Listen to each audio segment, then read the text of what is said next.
So let me introduce myself. My name is Dr. Azra Hanif. ठीक, I am from Jammu and Kashmir. I am All India rank 22. I am doing my PG in LPT from cost only, but I am a JRF in that. So जो हमारा पहला batch था, मतलब मेरा personally पहला batch था, जो हमारी एकेडमी है ऑलरेडी उन्होंने हरियाणा PCS में बहुत अच्छा रिजल्ट दिया था। हरियाणा PCS से स्टार्ट किया था, लेकिन तब मैं इस एकेडमी का पार्ट नहीं थी। तो जब से मैं इस एकेडमी का पार्ट हूँ तब से हमारे गुजरात का पेपर हो चुका है और हमारे MP का पेपर हो चुका है। अभी तक ऑलमोस्ट उनका इंटरव्यू नहीं हुआ है, सिर्फ रिटन हुआ है। और ऑलमोस्ट अल्हम्दुलिल्लाह हमारी एकेडमी से 90% स्टूडेंट जो है वो रिटन में क्वालिफाई हो चुके हैं और वो इंटरव्यू दे रहे हैं। और जो इंटरव्यू दे रहे हैं उनका स्कोर भी इतना हाई है कि वो ऑलमोस्ट सिलेक्टेड ही है। हम उनको सिलेक्टेड ही मान सकते हैं बिकॉज उनका रिटन का स्कोर काफी ज्यादा है। सो अल्हम्दुलिल्लाह अगर किसी को एग्जैक्ट डिटेल करनी है वो हमारे जो प्रशांत सर है उनसे बात कर सकते हैं। I can only give you the exact percentage, exact detail sir के पास है। ठीक है, तो सी हमारा जो कोर्स है, फॉर एग्जाम्पल अभी एक स्टूडेंट आपके सीनियर है, आई थिंक आप सबके सीनियर ही होंगे सर। तो सर अभी ये बोल रहे थे कि जो पेपर था उसमें कुछ क्वेश्चंस ऐसे थे जो कि फैक्चुअल थे और फील्ड एप्लीकेशन पे ज्यादा नहीं थे। सो ये हमारी जो भी एग्जाम्स होते हैं ना, जो भी एग्जाम्स इंडिया में है उसकी एक रियलिटी है। रियलिटी क्या है कि बहुत कम एग्जाम्स आपको ऐसे मिलेंगे जहां पे आपको एक्चुअल प्रैक्टिकल क्वेश्चंस मिलेंगे। आपको जो फैक्चुअल है ना वो रिमेम्बर करना पड़ेगा। मैक्सिमम क्वेश्चंस आपको फैक्चुअल से आएंगे ही आएंगे। इनफैक्ट अगर आप अपना मेडिसिन देखोगे, मेडिसिन में भी सिंपल क्वेश्चंस आए थे, लाइक स्टिकी आईज किस वाली डिजीज में होते हैं, लाइक पोल्ट्री के क्वेश्चंस आए थे, आपके फाउल पॉक्स के क्वेश्चन आए थे, उसमें जो स्ट्रेन्स के क्वेश्चंस आए थे लाइक रानीखेत। तो ऐसी चीजें आई थी, मतलब फैक्चुअल था, बहुत पेपर फैक्चुअल था एक्चुअली। सो अब जब हम स्टार्ट कर रहे हैं, I will be taking your veterinary medicine और कुछ LPT वगैरह और भी कुछ कोर्सेज मैं आपके लूंगी। सो हमारी जो कोशिश रहेगी ना वो Day 1 से यही रहेगी कि आपका जो सिलेबस है उसको हम स्टिक करेंगे। ऑब्वियसली बिकॉज सी हम कुछ भी पढ़े लाइफ में, सिलेबस हमारा प्राइमरी इंपॉर्टेंस है, प्राइम प्रायोरिटी पे हमारा सिलेबस है। सिलेबस बहुत इंपॉर्टेंट है। अगर आप सिलेबस को स्किप करेंगे यू नेवर नो कि आप कब बीट हो जाएंगे एग्जाम में। उसके अलावा सिलेबस के अलावा जो भी आपकी क्वेश्चंस आए गए हैं आपके पेपर में, हमारा मेक श्योर होगा कि जो भी क्वेश्चंस आई है हमारा कोर्स उसी तरीके से डिजाइन होगा कि एग्जैक्ट क्वेश्चंस आपकी सॉल्व हो पाए, आपको एग्जाम में स्ट्रगल ना करना पड़े। This we can assure you. ठीक है, बेस्ड अपॉन हमारी जैसी परफॉर्मेंस रही है अल्हम्दुलिल्लाह, उस हिसाब से हम ये चीज अश्योर कर सकते हैं आप लोगों को। I can assure you and academy can assure you with the full promise कि आपका जो भी कोर्स होगा वो उस कोर्स में ही आपके क्वेश्चंस होंगे। द रिजल्ट क्या, मतलब MP का रिजल्ट या गुजरात का रिजल्ट अच्छा क्यों हुआ, उसके पीछे यही था कि जो हमारी क्लासेस थी, जो हमारे नोट्स थे, उनके exact as it is replica questions आए हैं पेपर में, एज इट इज रेप्लिका आए हैं। हम आपको 100 नंबर ऑफ प्रूफ्स दे सकते हैं कि एज इट इज, या फिर आप लोगों में किसी के फ्रेंड्स भी अगर MP से हुए तो आप उनके साथ भी कम्युनिकेट कर सकते हैं, ये बात पूछ सकते हैं कि एज इट इज हमारे नोट्स से क्वेश्चंस आए थे, हमारी क्लासेस से क्वेश्चंस आए थे। क्योंकि हमारा जो कोर्स है वो ऐसा डिजाइन किया गया है कि जो भी सब्जेक्ट स्पेसिफिक है, जो भी सिलेबस स्पेसिफिक है, जो भी प्रीवियस ईयर क्वेश्चन स्पेसिफिक है, उसी तरीके से आपका एक कोर्स डिजाइन किया गया है। ठीक है, तो आप लोगों की आज पहली class, I think maximum students की ऑब्वियसली पहली होगी, मैं ही स्टार्ट कर रही हूँ। सो जो मैं क्या स्टार्ट कर रही हूँ दैट इज वेटनरी मेडिसिन। और वेटनरी मेडिसिन जो है आपका strictly in accordance to your syllabus होगा। ठीक है, आप लोगों ने सिलेबस आई थिंक देखा होगा, जो ऑलरेडी अटेम्प्ट कर चुके हैं स्टूडेंट्स उन्हें पता होगा। जो सिलेबस है बेसिकली आपका सिलेबस ना कुछ इस तरीके से डिजाइन किया गया है कि अगर आप टॉपिक 1 देखोगे और टॉपिक 2, अच्छा 1 डिस्क्लेमर ऑल्सो कि अभी जो सिलेबस हम स्टार्ट कर रहे हैं ये आपका वो सिलेबस है जो अभी तक का फॉलो हुआ था, एंड आई थिंक कि अभी तक यही वैलिड है कि नहीं, या फिर कुछ चेंजेस आई है? नहीं मैम, कोई चेंज नहीं है, वो पुराना वाला ही है सिलेबस। एग्जैक्टली अभी तक यही सिलेबस वैलिड है। सो ये जो सिलेबस है ये आपका सिलेबस है with respect to your veterinary medicine. अब आप एक चीज नोटिस करोगे सिलेबस में, गिव मी अ सेकेंड। सी अगर आप इस सिलेबस को देखोगे ना, ये वाला पोर्शन, पहला टॉपिक इसमें इम्यूनिटी एंड वैक्सीनेशन है, सेकेंड टॉपिक इसमें principles and methods of immunization है। अगर आप ये चीज देखोगे ना, आपको क्या लगता है ये मेडिसिन के अलावा आप कहाँ पढ़ते हैं? मतलब मेडिसिन में तो हम ज्यादा पढ़ते नहीं है, ये एक्चुअली ये कहाँ पढ़ते हैं ये टॉपिक, आप कोई बता सकते हैं? CPH में CPH, माइक्रोबियोलॉजी, इम्यूनोलॉजी। यही चीज, प्लीज जिसका माइक पीछे से ऑन है please don't disturb the class, please it's a humble request. Please class, क्योंकि आपको मेरी भी आवाज आएगी और उनकी भी आवाज आएगी, ना तो उनकी आवाज क्लियर आएगी ना तो मेरी आवाज क्लियर आएगी। अगर ऐसा कोई स्टूडेंट है जिसे कुछ बोलना है, कोई बात नहीं है, I will stop my self, वो बोल सकते हैं, बट ऐसे रैंडम क्लास में माइक ऑन रखने का कोई स्कोप नहीं बनता। So this is your microbiology and particularly this is your immunology. तो ये जो पोर्शन है ना, एक्चुअली इन्होंने इम्यूनोलॉजी का डाल दिया है, क्योंकि आपका सिलेबस में इम्यूनोलॉजी कोई सेपरेट टॉपिक है ही नहीं। तो इन्होंने क्या किया, इन्होंने इसमें डाल दिया। अब इसमें डालने का यही मुद्दा बनता है कि इससे हम कोरिलेट करेंगे वैक्सीनेशन भी, और ऑब्वियसली जो डिजीजेस होती है वो इम्यूनोलॉजी होती है, दैट इज अ बेस, है ना। पहले हम लोग माइक्रोबायोलॉजी पढ़ते, फिर हम लोग 4th ईयर में मेडिसिन पढ़ते। इसका मतलब ये है कि जो इम्यूनोलॉजी है या माइक्रोबायोलॉजी है वो बेस बनाती है हमारे वेटनरी मेडिसिन की। सो ये टॉपिक इन्होंने ऐसे डिजाइन किया। बाकी जो है इसमें वैक्सीनेशन शेड्यूल है। सी अब हम कैसे स्टार्ट करेंगे, बेसिकली मैं आप लोगों को स्टार्ट करूंगी इम्यूनिटी एंड वैक्सीनेशन से ही, राइट। लेकिन उसके बाद हम जाएंगे principles and methods of immunization. ये जो वैक्सीनेशन शेड्यूल है ना, इसको मैं छोड़ूंगी पहले। अब आप बोलेंगे क्यों, इसीलिए क्योंकि वैक्सीनेशन शेड्यूल किसका होता है, डिजीजेस का। किस कौन सी डिजीज में आप कौन सा वैक्सीनेशन करेंगे, लाइक एफएमडी में किस एज पे वैक्सीनेशन करेंगे, ब्रुसेला में किस एज पे वैक्सीनेशन करेंगे, या फिर जो पोल्ट्री के स्ट्रेन्स, आपके वैक्सीन के स्ट्रेन्स आए थे बेसिकली इससे क्वेश्चन पिछली बार, मुक्तेश्वर स्ट्रेन पे या फिर दूसरे स्ट्रेन्स पे आए थे, लसोटा वसोटा, वैसा क्वेश्चन आया था इस पे लास्ट टाइम। तो ये बेटर रहेगा तब पढ़ना जब हम पहले इनकी डिजीज पढ़ रहे हैं। तो जब हमने सारी डिजीज कवर करी है उसके बाद एक जनरल सा बनाएंगे हम चार्ट, जिसमें हम हर एक डिजीज का वैक्सीनेशन शेड्यूल पढ़ेंगे। लेकिन वो वैक्सीनेशन शेड्यूल अलग से पढ़ने के साथ साथ जो भी डिजीज होगी ना जिसमें कोई भी वैक्सीनेशन शेड्यूल होगा, मैं कोशिश करूंगी डिजीजेस के साथ ही कवर करना। अब वैक्सीनेशन शेड्यूल जो है ना वो ज्यादातर इंपॉर्टेंट होता है पोल्ट्री के लिए, क्योंकि उसमें वो स्ट्रेन्स वगैरह से क्वेश्चन आते हैं, आप लोगों ने देखा होगा पेपर। तो इसीलिए वैसा रहेगा कि पहले हम इम्यूनिटी एंड वैक्सीनेशन स्टार्ट करेंगे, उसके बाद principles and methods of immunization, उसके बाद आपका क्लासिफिकेशन ऑफ डिजीज। अब किसी को ये दिक्कत होगी कि मैम क्लासिफिकेशन ऑफ डिजीज में क्या पढ़ना है, कोई मुझे बताएगा क्लासिफिकेशन ऑफ डिजीज में क्या पढ़ना होता है, कोई आइडिया किसी को, इसमें क्या, इसका क्या टॉपिक बनता है। कोई दिक्कत नहीं, यहाँ पे आपको कोई जज नहीं करेगा, it's just a learning, two way learning है, जज कोई नहीं करेगा आपको। Maybe extremotic or non-zoonotic diseases, bacteria bacterial, bacteria, viral, fungal, और some study said zoonotic and non-zoonotic.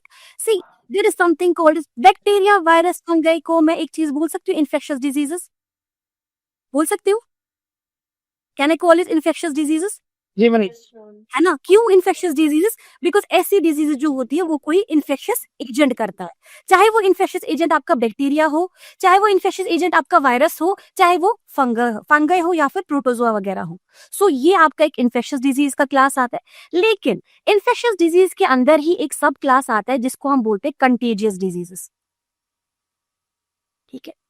अब किसी को डिफरेंस पता है, what is the difference between infectious diseases and a contagious disease, anybody. आराम से, कोई दिक्कत नहीं, कोई आपको जज नहीं करेगा। लर्निंग एक्सरसाइज है क्लास में, विल मेक श्योर, मतलब we can promise you, our academy can promise you कि जो भी क्लासेस होंगी मैक्सिमम चीजें आपको क्लास में ही याद होगी। क्लासेस के बाद just you have to make a revision for 10 to 15 minutes and आपको क्वेश्चन सॉल्व करने होंगे, बाकी जिम्मेदारी सारी एकेडमी की रहेगी। हाँ जी बताए, क्या आप हर किसी infection or infectious contagious disease or those disease that can cause illness by either fungus, bacteria, protozoa, that can cause illness? So wait a second, if contagious disease can cause, हाँ, at one time एक ही student, at one time एक ही student, that is not person to person, that is contagious disease. Exactly, basically contagious disease. Sir आप बताएं, आप कुछ add करना चाहेंगे पहले। अरे मैम मैं यही बोल रहा था मैं भी। तो कंटेजियस डिजीज एक्चुअली वो डिजीज होती है जो कि एनिमल्स में स्प्रेड होती है बाय कांटेक्ट, या तो एक एनिमल का दूसरे एनिमल के साथ कांटेक्ट हुआ, या फिर इस एनिमल की जो स्क्रीशंस है, इस एनिमल की जो एक्सक्रीशंस है उसके साथ कांटेक्ट हुआ। तो जो कांटेक्ट के थ्रू फैलती है वो आपकी कंटेजियस होती है। लेकिन कुछ डिजीज आप ऐसी भी देखते हैं जो फैलती है वाया वेक्टर बॉर्न डिजीजेस, जैसे ट्रिपेनोसोमा, ठीक है। तो ये जो वेक्टर बॉर्न डिजीजेस होती है, क्या आप इनको कंटेजियस बोल सकते हैं? नहीं बोल सकते मैम। All contagious. तो ये आती है आपकी नॉन कंटेजियस में या फिर इन्फेक्शस डिजीज में। एक आपकी ये क्लासिफिकेशन रहेगी।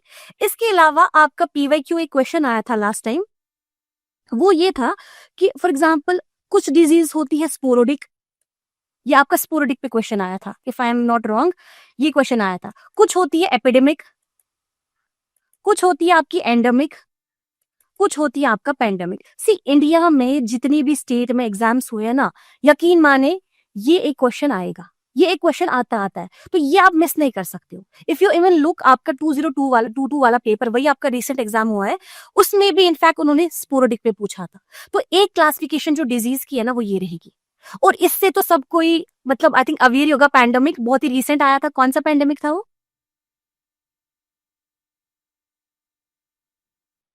कौन सा पैंडेमिक था जिसको हमने पूरे वर्ल्ड ने बैटल किया उस पैंडेमिक? एग्जैक्टली, कोविड-19। ठीक है, सो ये आपका एक, ये आपकी क्लासिफिकेशन बन सकती है। ठीक है, उसके बाद ये क्लासिफिकेशन करने के बाद लाइक स्पोरोडिक, एंडेमिक या कंटेजियस, नॉन कंटेजियस, वो क्लासिफिकेशन करने के बाद हम जाएंगे या फिर एक और क्लासिफिकेशन होती है एक्यूट डिजीज, कुछ होती है पर एक्यूट डिजीज, कुछ होती है सब एक्यूट डिजीज, कुछ होती है क्रोनिक डिजीज। तो ये एक क्लासिफिकेशन हो सकती है। तो मोस्टली ये तीन आपकी क्लासिफिकेशन में पढ़ाया जाएगा। और उसके बाद बैक तो हम जंप करेंगे अपनी डिजीजेस को। सी हमारे पास कितनी ज्यादा डिजीज है, लेकिन हमें सब कुछ नहीं पढ़ना है।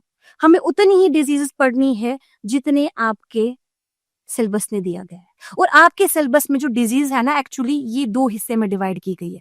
आपका एक प्रिवेंटिव वाली मतलब प्रिवेंटिव वाला पोर्शन भी है, लाइक इन्फेक्शस डिजीज भी दी गई है, और एक आपका मेटाबॉलिक डिजीज भी दी गई है। मेटाबॉलिक में इन लोगों ने आई थिंक मिल्क फीवर ही दिया है, और हाइपोफॉस्फेटीमिया, डाउनर काउंट सिंड्रोम और कीटोसिस, आई थिंक यही दी है। और इसके अलावा इन्होंने नमूनिया पूछा है, आई थिंक ब्लोड भी होना चाहिए, टीआरपी भी होना चाहिए, ब्लोट, टिम्पेनी ब्लोट, बस। रेस्ट जो भी डिजीज, और जीडीवी थोड़ा डिफरेंट है।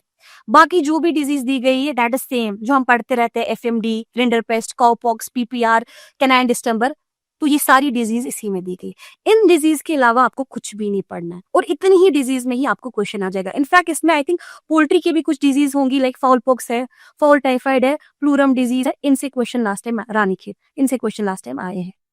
अगर इनके अलावा भी आई थिंक एस्परजिलोसिस वगैरह से भी कुछ कुछ क्वेश्चंस आए थे, विल मेक श्योर कि वो भी इसमें कवर हो जाए। सो ये आपका ब्रॉड जो है वो सिलेबस है। सिलेबस में किसी को कोई सवाल पूछना है आप में से? एनीबॉडी? किसी को कोई कंफ्यूजन सिलेबस को लेकर? एंड कॉक्सिडिया बॉस है यार, कॉक्सिडिया इज ऑल्सो देयर। कॉक्सिडिया में अगर किसी ने एग्जाम भी दिया होगा रिसेंटली, जो यूपीएससी यूनियन टेरिटरीज का एग्जाम होगा, उसमें भी आपने देखा होगा, उसमें भी वो वैक्सीनेशन वगैरह का पूछा गया था कि सब यूनिट वैक्सीन कौन है। ठीक है, तो ये आपका सिलेबस है। सिलेबस में किसी को कोई दिक्कत? हाँ, और इसके अलावा ना आप लोग एलएसडी पढ़ोगे, lumpy skin disease. Why? Because LSD के केसेस इंडिया में होते जाते हैं। अभी आपका एलएसडी का आउटब्रेक चल ही रहा है एमपी में, तो ऑब्वियसली बात यूज में है, तो यहाँ पे भी है मैम, यूपी वेस्ट यूपी में है अभी भी। ओके, यूपी में भी है, नाइस। तो एलएसडी जो है वो आपकी इंपॉर्टेंट रहेगी। एलएसडी करवाने वाला आपका कौन सा है? कैप्रिपॉक्स। ठीक है, और इसमें इंपॉर्टेंट क्या है? बिकॉज अभी हमारे सी लंपी स्किन डिजीज में अभी तक जो हम वैक्सीन यूज कर रहे हैं ना, दैट इज गोरपॉक्स। आपको पता होगा गुडपॉक्स वैक्सीन। बट ये वैक्सीन जो है ना, ऑब्वियसली बात है, उतना ज्यादा कुछ फायदेमंद है नहीं। तो अभी आपको न्यूज में भी सुना होगा, सबसे पहले जो हमारा आई कार्ड था, उसने नेशनल इक्वाई रिसर्च इंस्टीट्यूट के साथ मिलकर एक वैक्सीन बनाया था लंपी के लिए, लंपी स्किन डिजीज के लिए। और इस साल 2025 जैन में एक और वैक्सीन आया है जो कि एलएसडी के लिए। बट ये इन दोनों वैक्सीन का अभी कमर्शियल एप्लीकेशन नहीं है, ज्यादा अभी यूज नहीं कर रहे। बट हाँ, हो सकता है आपके एग्जाम में क्वेश्चन आ जाए, बिकॉज न्यूज में है। तो जो चीज न्यूज में है, जो डिजीज न्यूज में है, वो तो इंपॉर्टेंट बन ही जाती है। उसमें आप नहीं बोल सकते कि यार एलएसडी तो सिलेबस में था नहीं, तो आप कंप्लेन नहीं कर सकते अपने विभाग से कि यार ये कैसे पूछ ले, नहीं, क्योंकि न्यूज में है, वैक्सीन बनाई जा रही है, इंडिया में कितना काम हो रहा है, सो ये डिजीज आपकी इंपॉर्टेंट बन जाती है। और किसी को कोई सवाल? आगे बढ़े हम। Is the syllabus okay to everybody? काफी अच्छा सिलेबस है, काफी कंसाइज सिलेबस है। तो इंशाल्लाह ये टाइम पे भी हो जाएगा, और इंशाल्लाह भी गारंटी हूँ कि सारे क्वेश्चंस निकल ही जाएंगे पेपर से।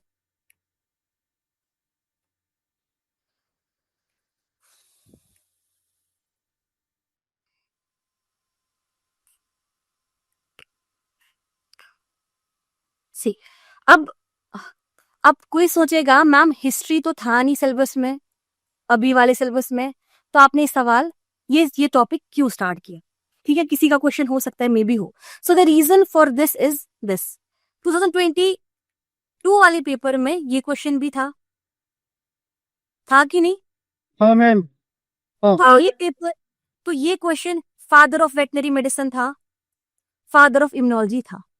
सो ये क्वेश्चन जो दो है, वो जो जो सब्जेक्ट पढ़ेंगे हम लोग, हमें मेक श्योर करना पड़ेगा. इस देखो क्वेश्चन से क्या होता है, एक फायदा, क्वेश्चंस करना क्यों इंपॉर्टेंट है और पीवाई क्यूज क्यों इंपॉर्टेंट है, पीवाई क्यूज की सीरीज क्यों इंपॉर्टेंट बन जाती है इंसान के लिए, बिकॉज एक पैटर्न पता चलता है और एग्जामिनर का जो वे ऑफ थिंकिंग, एग्जामिनर का जो माइंडसेट है वो पता चल जाता है कि एग्जामिनर ने अगर ये क्वेश्चन पूछा तो इसका मतलब है एग्जामिनर की लाइन ऑफ थिंकिंग. हम एग्जामिनर की थिंकिंग को ट्रैक कर सकते हैं और सोच सकते हैं कि यार इस बार इसने ये पूछा तो अगली बार इस एग्जामिनर कहां तक सोच सकता है.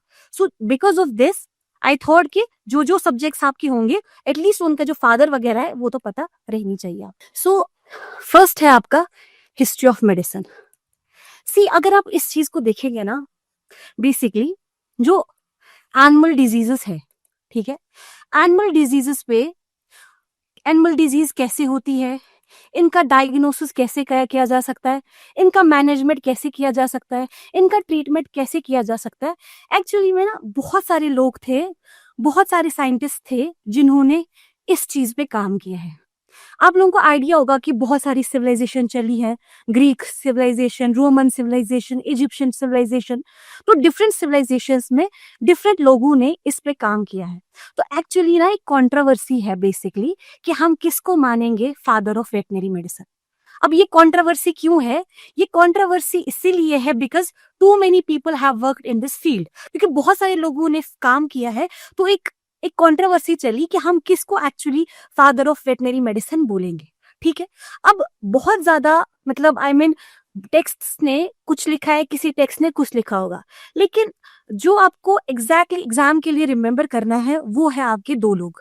पहला जो है, जो आपके पेपर ने पूछा था last time, that was Rhenatus Vegetius. ये Rhenatus Vegetius, he is considered as the father of veterinary medicine. But the catch यहाँ पर ये है कि इनको father of veterinary medicine तो कहा जाता है, मगर जो हमारे ancient literature है उनमें कहा जाता है. ठीक है, क्योंकि ये किस टाइम पे थे, 4th to 5th century CE.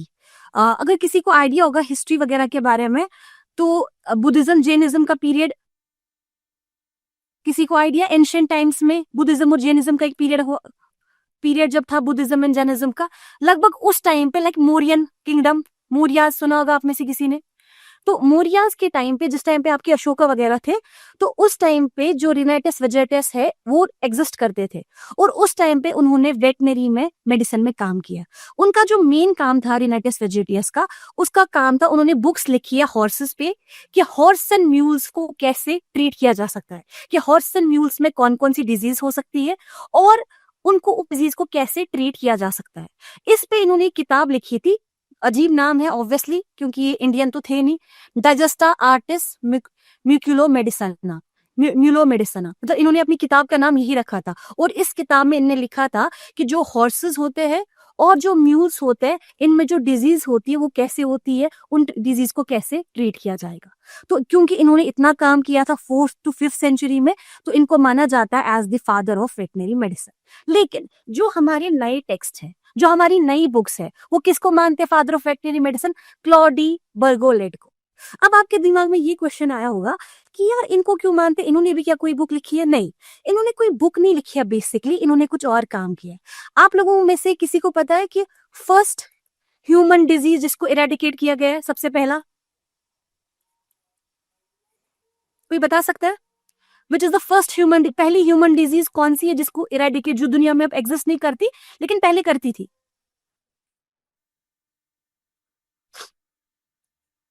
Anybody?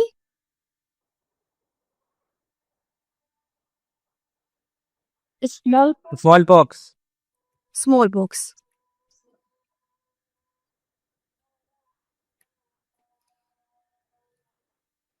एक सेकंड, वीडियो शायद बंद हुआ है मेरा.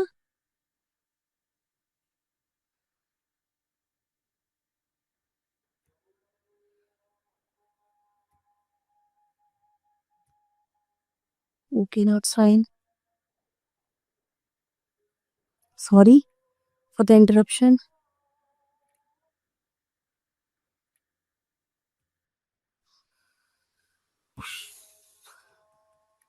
So, smallpox is the first disease humans में जो आप लोगों ने इरेडिकेट कर दी है, दुनिया भर में इरेडिकेट हो चुकी।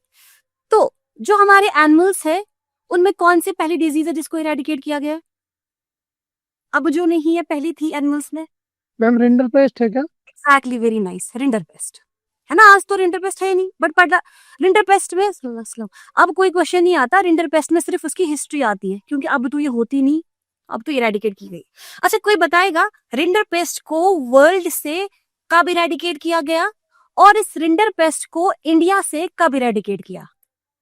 पूरी दुनिया से कब किया गया और हमारे इंडिया से कब किया गया? Any idea? 2006 नहीं 2006 में इंडिया से रिंडरपेस्ट को इरेडिकेट किया गया, और दुनिया भर को माना गया कि दुनिया भर से रिंडरपेस्ट को खत्म किया गया है, वो है 2011। ठीक है, तो दुनिया से 2011 में पूरी दुनिया पूरा वर्ल्ड रिंडरपेस्ट फ्री बना, और हमारा जो इंडिया है वो 2006 में रिंडरपेस्ट फ्री बना। नो डाउट हमारे केसेस पहले ही बंद हुए, मतलब बंद आने हो चुके थे, बट ऑब्वियसली बात थोड़ा टाइम लेते हैं कि री इमरजेंस ना हो जाए, तो अल्टीमेटली फिर 2006 में बोला गया कि ये खत्म हो गया। अब देखो, एक टाइम ऐसा था, आपका 70s का दौर ऐसा था जब रिंडरपेस्ट की बीमारी जो थी वो बहुत ज्यादा थी। रिंडरपेस्ट के केसेस बहुत ज्यादा आ रहे थे, और इस रिंडरपेस्ट के केसेस ने लोगों को परेशान कर रखा था। तो उस टाइम पे क्या हुआ, उस टाइम पे जो साइंटिस्ट थे उनने सोचा कि यार हमें कुछ करना होगा कि ताकि हम इस रिंडरपेस्ट को इरेडिकेट कर सके। और इस रिंडरपेस्ट को इरेडिकेट करने के लिए दो चीजें की गई। फर्स्ट,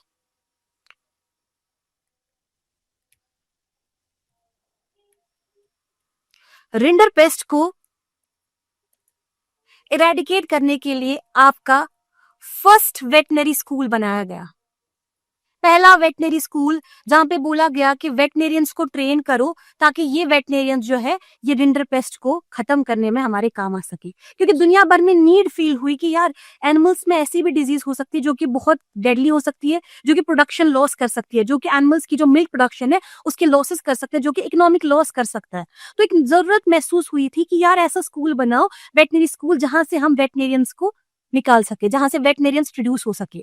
तो फर्स्ट वेटनरी स्कूल बना था रॉयल वेटनरी स्कूल, जो कि बना था, ये क्वेश्चन पूछा जाता है पेपर में, लियोन एक जगह था फ्रांस में, और ये कब बना था? 1761 में। दिस इज बीइंग आस्क्ड, ये इंपॉर्टेंट क्वेश्चन है, पूछा जाता है पेपर में। तो ये चीज की गई, और एक चीज की गई रिंडरपेस्ट को खत्म करने के लिए, कोई बता सकता है?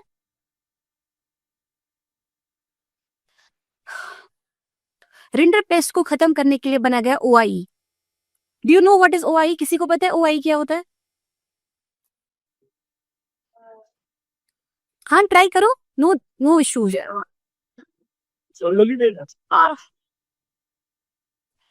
OIE जो है इसको बोलते हैं ऑफिस ऑफ इंटरनेशनल एपिजोटिकस। लेकिन आप सोचोगे कि यार आज के टाइम पे हम OIE सुनते क्यों नहीं है? क्योंकि आज के टाइम पे OIE खत्म हो चुका है। आज के टाइम पे OIE का जो नाम है that is World Organisation for Animal Health. जैसे आपका WHO होता है, वर्ल्ड हेल्थ ऑर्गेनाइजेशन, जो कि किसका देखता है? ह्यूमन मेडिसिन को देखता है, ह्यूमन डिजीज को देखता है, ह्यूमंस में देखता है। उसी तरीके से जो हमारे वेटनरी मेडिसिन है उसमें जो हमारे पास WHO के बिहाफ पे है वो है World Organisation for Animal Health, WOAH। ठीक है, ये जो WOAH है, World Organisation for Animal Health, इसका जो पुराना नाम था वो था OIE। ठीक है, और OIE क्यों बना था? इसी रिंडरपेस्ट को खत्म करने के लिए। रिंडरपेस्ट की बीमारी ने इतना लोगों को स्ट्रेस किया था कि हमने दो चीजें बनाई रिंडरपेस्ट को खत्म करने के लिए। एक आपका पहला वेटनरी स्कूल, और दूसरा आपकी एक ऑर्गेनाइजेशन बनाई गई जिसका नाम था OIE। और OIE कब बना? OIE बना 1924 में। पूछा जाता है एग्जाम में क्वेश्चन, बहुत इंपॉर्टेंट है। और OIE कहाँ बना? ये बना पेरिस में। ये भी फ्रांस में बना, लेकिन पेरिस में। ठीक है, तो OIE पेरिस में बना, और लियोन जो फर्स्ट वेटनरी स्कूल है वो बना आपका फ्रांस में। फ्रांस में बना 1761 में, और OIE बना 1924 में। दोनों डेट्स आपके लिए इंपॉर्टेंट है।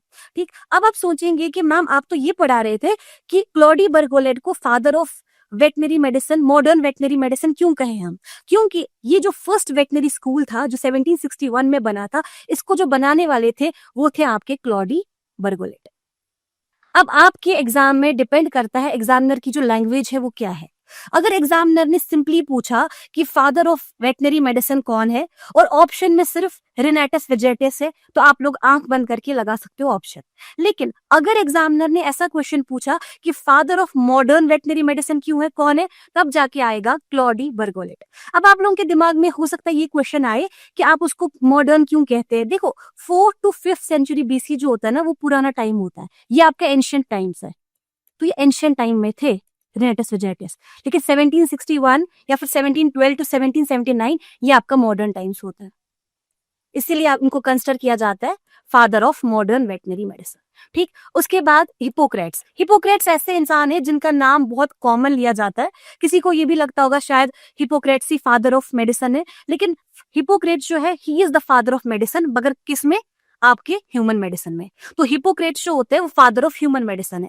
अब हम क्यों पढ़ रहे हैं इनका नाम? बेसिकली क्या हुआ है, जो हिपोक्रेट्स है ना, उन्होंने इतना काम किया है ना मेडिसिन में कि कुछ चीजें वहां से हमने भी एक्स्ट्रापोलेट करके अपनी वेटनरी मेडिसिन में यूज की है।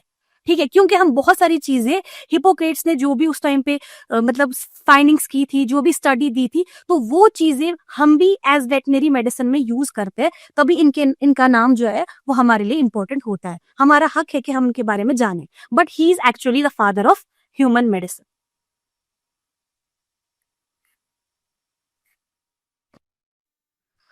नाउ अब वर्ल्ड की लेवल पे छोड़ के हम अपनी इंडिया की लेवल पे आएंगे। सी हमारे जो किंग अशोका को सब जानते होंगे, जानते हैं? बहुत ही बेस्ट ऑफ द किंग्स थे, यस मैम। है ना? ही वेंट फ्रॉम दम्मगोश टू बेरीगोश टू दम्मगोश। तो बहुत उनका जो प्रिंसिपल है प्रिंसिपल ऑफ दम्मा, वो बहुत फॉलो होता है आज भी एथिक्स में हमारे। सो ये जो किंग अशोका थे, उन्होंने क्या किया, उन्होंने बहुत सारे वेटनरी हॉस्पिटल्स बनाए, और कहा जाता है कि दुनिया में जो सबसे पहले अच्छे अच्छे वेटनरी हॉस्पिटल्स बनाए वो किन्होंने बनाए? अशोका ने। सो हमें ये चीज वेटनरी मेडिसिन में पता होनी चाहिए कि हमारे किंग थे जिन्होंने फर्स्ट नोन बड़े बड़े वेटनरी हॉस्पिटल्स बनाए। ठीक है, उसके बाद आपके अथर्ववेद। अथर्ववेद जो है, अथर्ववेद में भी मेंशन किया गया है अबाउट डिजीजेस के बारे में। अब सी हमारे पास वेदास है 4। कोई बताएगा कौन कौन से वेदास है हमारे पास? एनीबॉडी? ऋग्वेदा, यजुर्वेद, अथर्ववेद एंड सामवेद। ठीक है, तो ये जो हमारे अथर्ववेद है, इनफैक्ट देखा गया है कि अथर्ववेद में भी बहुत सारे एनिमल डिजीज के बारे में लिखा गया है और उनकी ट्रीटमेंट के बारे में लिखा गया है। तो ये इंफॉर्मेशन आपको जीके में भी हेल्प करेगी और वेटनरी में तो करेगी। ठीक है, उसके बाद एक और इंसान है जिनका नाम है शालिहोत्र। शालिहोत्र के बारे में सुना होगा आप लोगों ने, सुना है किसी ने?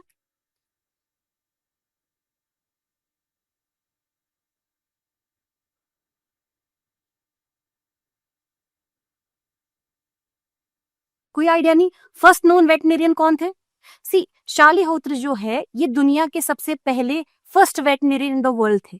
दुनिया के पहले वेटनेरियन जो थे वो शालिहोत्र थे, और शालिहोत्र जो थे ये इंडियन थे, और शालिहोत्र को कंसिडर किया जाता है as the father of Indian veterinary medicine. तो कल को इस साल आपके फॉर एग्जांपल एग्जामिनर का मूड चेंज हुआ, उसने आपको फादर ऑफ वेटनरी मेडिसिन नहीं, उसने आपको पूछा father of Indian veterinary medicine. तो इंडिया में जिसको फादर ऑफ वेटनरी मेडिसिन माना जाता है वो है आपके शालिहोत्र। शालिहोत्र जो थे इनको फर्स्ट वेटनेरियन, दुनिया का पहला वेटनेरियन भी माना जाता है। इसका क्या रीजन है इनको माना जाता है? क्योंकि इन्होंने ना वेटनरी मेडिसिन पे बहुत सारी किताबें लिखी है। इनने बहुत सारी, इनकी एक किताब है जिसका नाम है शालिहोत्र संहिता। इस किताब में इन्होंने बहुत सारी डिजीज के बारे में लिखा है, डिजीज की डायग्नोसिस के बारे में लिखा है, डिजीज की ट्रीटमेंट के बारे में लिखा है। इसीलिए हम इनको मानते हैं father of Indian veterinary medicine. इसके अलावा आप लोगों को एक आयुर्वेदा का कॉन्सेप्ट पता होगा। ठीक, आयुर्वेदा से भी हम ट्रीट कर सकते हैं अपने डिजीजेस को, है कि नहीं? मतलब आयुर्वेदा में क्या होता है, जड़ी बूटियां वगैरह यूज करके, तुलसी नीम वगैरह यूज करके। तो इन्होंने एक और किताब लिखी थी शालिहोत्र ने जिसका नाम था हाया आयुर्वेदा। और हाया आयुर्वेदा जो है ये किताब है, ये एक आयुर्वेदा की किताब है जो हॉर्सेस पे है, कि हॉर्सेस की डिजीज को, हॉर्सेस में जो भी डिजीज होती है उनको आप कैसे ट्रीट कर सकते हो आयुर्वेदा से। तो ये किताबें किसने लिखी है? शालिहोत्र ने। ठीक, इसके अलावा एक और थे उनका नाम था पालकापिया। पालकापिया भी बहुत इंपॉर्टेंट है वेटनरी मेडिसिन में। इनको कहा जाता है एलिफेंट के एक्सपर्ट। पालकापिया जो थे, इन्होंने भी एक किताब लिखी थी जिसका नाम था गज आयुर्वेदा। आप लोगों को पता होगा गज का मतलब होता है एलिफेंट। तो इन्होंने इस किताब में ये लिखा है कि जो एलिफेंट्स की डिजीज होती है, एलिफेंट्स की जो एनाटमी होती है, एलिफेंट्स की फिजियोलॉजी, एलिफेंट्स की डिजीजेस, उन डिजीज का कैसे ट्रीटमेंट करेंगे आयुर्वेदा के को यूज करके। सो ये थे आपके पालकापी। ठीक है। इसके अलावा जो महाभारत का टाइम था, तब भी वेटनरी मेडिसिन पे बहुत ध्यान दिया गया। तब भी वेटनरी मेडिसिन में बहुत सारे लोगों ने कंट्रीब्यूट किया था। महाभारत के टाइम पे आपने दो लोगों का नाम सुना होगा, एक आपके नकुल थे और एक सहदेव थे। तो नकुल जो थे वो हॉर्सेस के एक्सपर्ट थे। हॉर्सेस में कैसे कैसे डिजीज होती है, हॉर्सेस में डिजीज को कैसे ट्रीट किया जाएगा, हॉर्सेस की डिजीज को कैसे डायग्नोज किया जाएगा, तो नकुल ने वो किताब लिखी थी। और आपके जो सहदेव थे, he was an expert in cattle, तो वो कैटल के एक्सपर्ट थे। इसके अलावा आपको वेटनरी मेडिसिन की हिस्ट्री के बारे में और कुछ नहीं जानना है। आई थिंक इतना एनफ है। बस इतना याद रखिए आप कि first father of veterinary medicine, father of modern veterinary medicine, father of Indian veterinary medicine, और दुनिया भर के फर्स्ट वेटनरियन कौन थे? शालिहोत्र। अगर एग्जामिनर पूछेगा, ट्विस्ट करेगा इस बार, तो मोस्ट प्रोबेबली वो शालिहोत्र पे ही जा सकता है। यहां तक किसी को दिक्कत समझने में?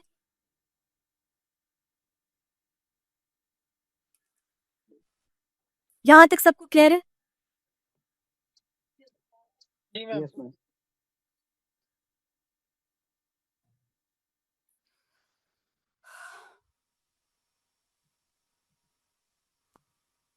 सी, कुछ यूनिवर्सिटीज के बारे में थोड़ी बहुत इन्फॉर्मेशन कि फर्स्ट एग्रीकल्चर यूनिवर्सिटी जो थी, पता ही होगा आपको, पंतनगर। पंतनगर जो है वो इनिशियली तो यूपी में थी, तभी यूपी वालों के लिए जाना जरूरी है। लेकिन बाद में जब उत्तराखंड अलग हुआ, ठीक है, 2000 में, तो फिर बाद में ये उत्तराखंड में चली गई। तो हमारी जो फर्स्ट एग्रीकल्चर यूनिवर्सिटी है दैट इज इन पंतनगर, उसका नाम है। आप में से शायद किसी ने वहां पढ़ा भी होगा, दैट इज इन, अब वो उत्तराखंड में। ठीक है। हमारा जो फर्स्ट वेटनरी कॉलेज बना है वो हमारा सबसे पुराना बॉम्बे वेटनरी कॉलेज है। हमारी जो फर्स्ट वेटनरी यूनिवर्सिटी है वो है तनुवास, चेन्नई में बनी थी। तो ये कुछ इन्फॉर्मेशन है जो कि अक्सर एग्जाम में पूछा जाता है। ठीक है। सी, ये क्वेश्चन है। अभी तक आप लोगों के लिए आपको ना फादर ऑफ एनाटॉमी पता है किसी ने बोला, ना आपको किसी ने बोला फादर ऑफ हिस्टोलॉजी, ना आपसे किसी ने बोला फादर ऑफ इम्यूनोलॉजी। आपके पास सिर्फ एक ही इन्फॉर्मेशन है, फादर ऑफ वेटनरी मेडिसिन। कौन है फादर ऑफ वेटनरी मेडिसिन? अब इसमें से ऑप्शंस में आप चूज करेंगे 1, 2, 3 या 4। रेनेटस वेजिटेस। ठीक है।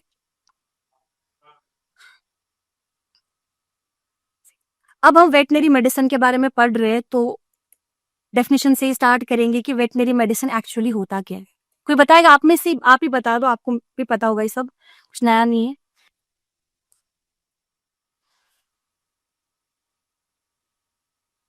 कोई भी स्टूडेंट वॉलेंटरी आके बोल सकता है। क्या होता है वेटनरी मेडिसिन? क्या क्या मतलब, अगर किसी कोई भी आपसे पूछेगा कि यार कोई नॉन वेट है, ठीक है, आपसे पूछा जाएगा यार वेटनरी मेडिसिन क्या होता है, मैं तो बड़ा सुनते आ रहा हूँ कि वेटनरी मेडिसिन क्या चीज है, इस वेटनरी मेडिसिन में क्या आप जानते हो आप इसमें? मैम जो जिस ब्रांच में मतलब डायग्नोस करके ट्रीटमेंट हो और प्रिवेंशन के बारे में बताया जाए। एग्जैक्टली, ठीक है। ठीक तो है। वेटनरी मेडिसिन जो होती है, बेसिकली हम इसमें डिजीज के बारे में पढ़ते हैं कि कोई डिजीज जो है वो कैसे डायग्नोज की जा सकती है, डायग्नोज की तो हम इसको कैसे ट्रीट कर सकते हैं, ट्रीट की तो हम इसको कैसे प्रिवेंट कर सकते हैं, वही तो पढ़ते हैं। ठीक है।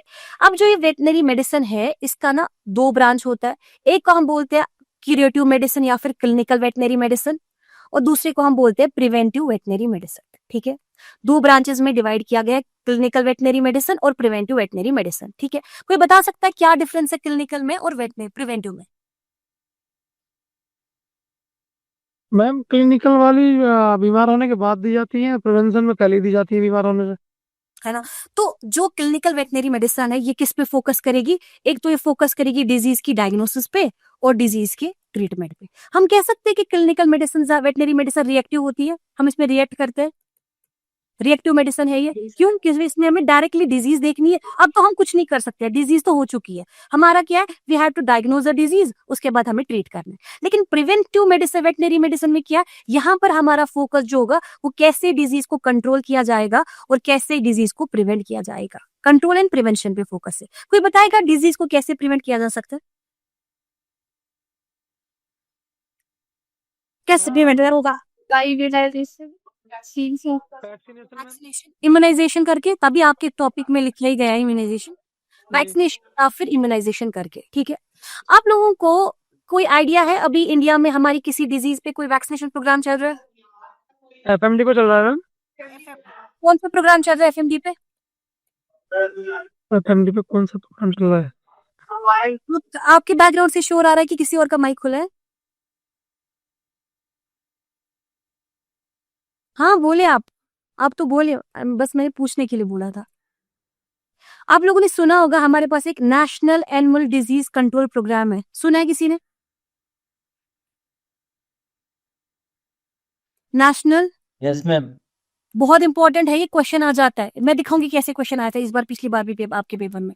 डिजीज, इसका नाम है national animal disease control programme, अभी भी चल रही है, इनफैक्ट अभी चलेगी 2030 तक। National animal disease control programme बहुत इंपॉर्टेंट है, जो भी स्कीम्स होती है हम अपने कोर्सेज में आपको कवर करवा ही देंगे। तो ये जो डिजीज, ये जो प्रोग्राम है ना, ये लॉन्च किया गया था 2019 में। इस प्रोग्राम में 2 डिजीज का जिक्र किया गया है कि हमें 2 डिजीज को कंट्रोल करना है, 2 डिजीज को प्रिवेंट करना है। एक डिजीज जो जिक्र किया गया है इसमें, वो है आपका एफएमडी, और दूसरी डिजीज जिसमें इसका जिक्र किया गया है वो है आपकी ब्रूसेला। ठीक, एक तो एफएमडी है, एक ब्रूसेला है, ठीक है। कैसे कंट्रोल करोगे? एफएमडी को भी वैक्सीनेशन से करोगे, ब्रूसेला को भी वैक्सीनेशन से करोगे।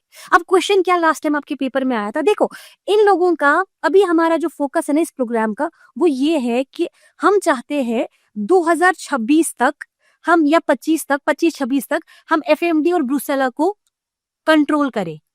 लेकिन सिर्फ कंट्रोल करना काफी नहीं है, हम ये चाहते हैं कि 2030 तक हम इसको पूरी तरीके से इरेडिकेट करें। जैसे हमने रिंडरपेस्ट को इरेडिकेट किया, इसी तरीके से हम चाह रहे हैं कि हम ब्रूसेला को भी इरेडिकेट करें, एफएमडी को भी इरेडिकेट करें।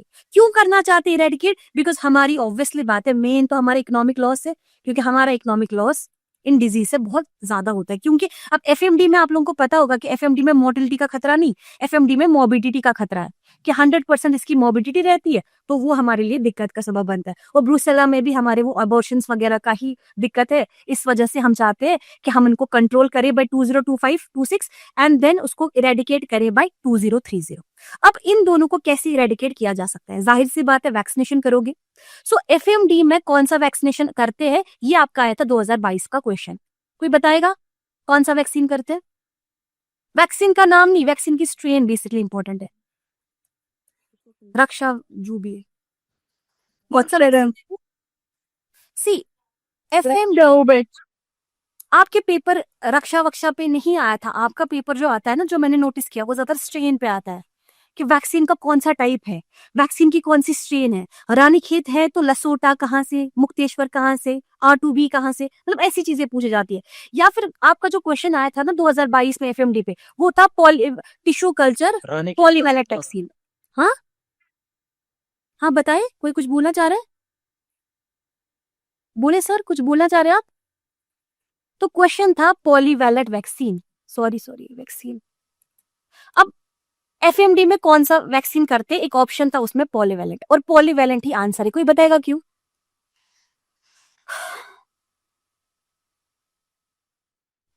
Different strain.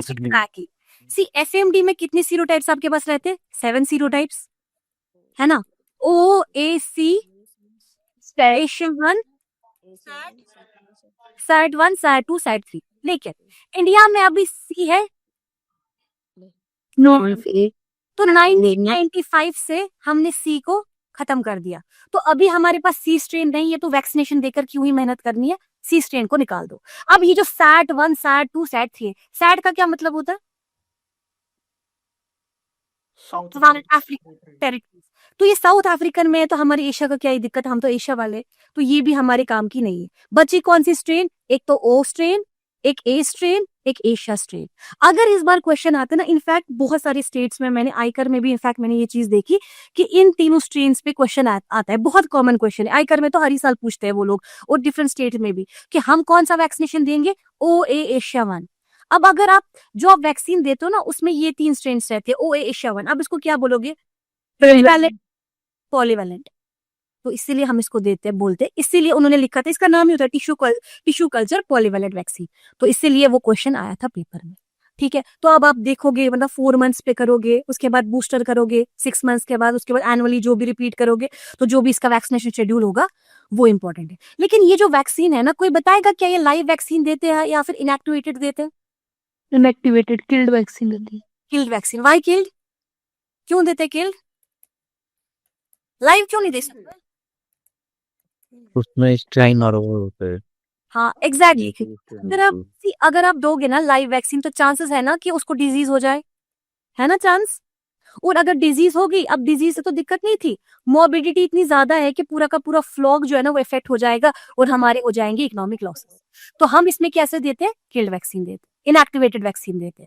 और उस वैक्सीन को इनएक्टिवेट करने के लिए जो हम यूज करते that is binary ethylene imine. ये क्वेश्चन भी पूछा जाता है क्योंकि ये आपकी गवर्नमेंट डॉक्यूमेंट नहीं लिखा है कि वैक्सीन को इनएक्टिवेट करने के लिए कौन सा एजेंट यूज करते that is binary ethylene imine. इससे इस वैक्सीन को इनएक्टिवेट किया जाएगा, चाहे वो इनएक्टिवेट किया या फिर किल करे। इसी तरीके से आपका जो प्रोग्राम है इसमें एक और डिजीज का जिक्र किया गया है, वो है ब्रूसेला। ब्रूसेला का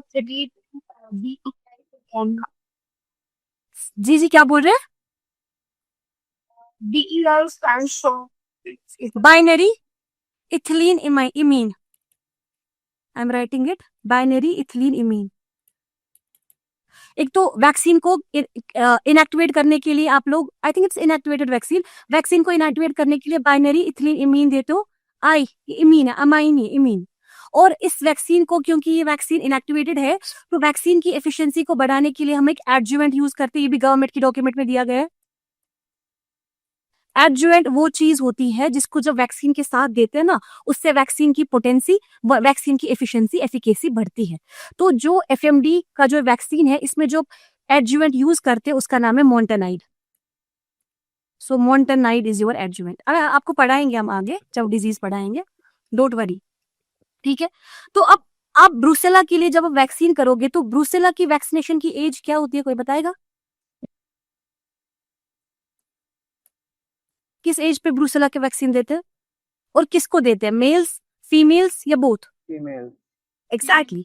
तो फीमेल्स में ही सिर्फ वैक्सीनेशन देते हैं। किस एज पे देते हैं? फीमेल काफ्स को 9 months, 6 to 4 to 8 मंथ्स। ठीक है। सो बाकी जो भी है, तो हम ये पढ़ रहे थे कि प्रिवेंटिव में आपका यही है। और प्रिवेंटिव में जो इंपॉर्टेंट होता है दैट इज इपिडेम। एक तो वैक्सीनेशन है ठीक प्रिवेंटिव में एक और चीज इंपॉर्टेंट होता है, वो होता है इपिडेमोलॉजिकल स्टडीज। आइडिया आपको इपिडेमोलॉजिकल स्टडीज क्या होती है? इपिडेमोलॉजी पढ़ा होगा आप सबने, बहुत ही इंपॉर्टेंट पोर्शन है। पॉपुलेशन, area population को check करना। हाँ एग्जैक्टली। बेसिकली जो एपिडेमोलॉजिकल स्टडीज होती है ना, वो पॉपुलेशन वाली स्टडीज होती है कि आपने कोई केस देखा, ठीक है, आपके पास कोई केस आया, ठीक है, आप क्या करोगे? आप ट्रैक करोगे, हिस्ट्री पूछोगे कि यार ये केस कहाँ से आया। वो बोलेंगे फॉर एग्जाम्पल ये XYZ एरिया से आया। आप जाओगे वहां पर XYZ एरिया में, आप इस एरिया को स्टडी करोगे कि व्हाट इज द रीजन कि ये डिजीज यहाँ पर है।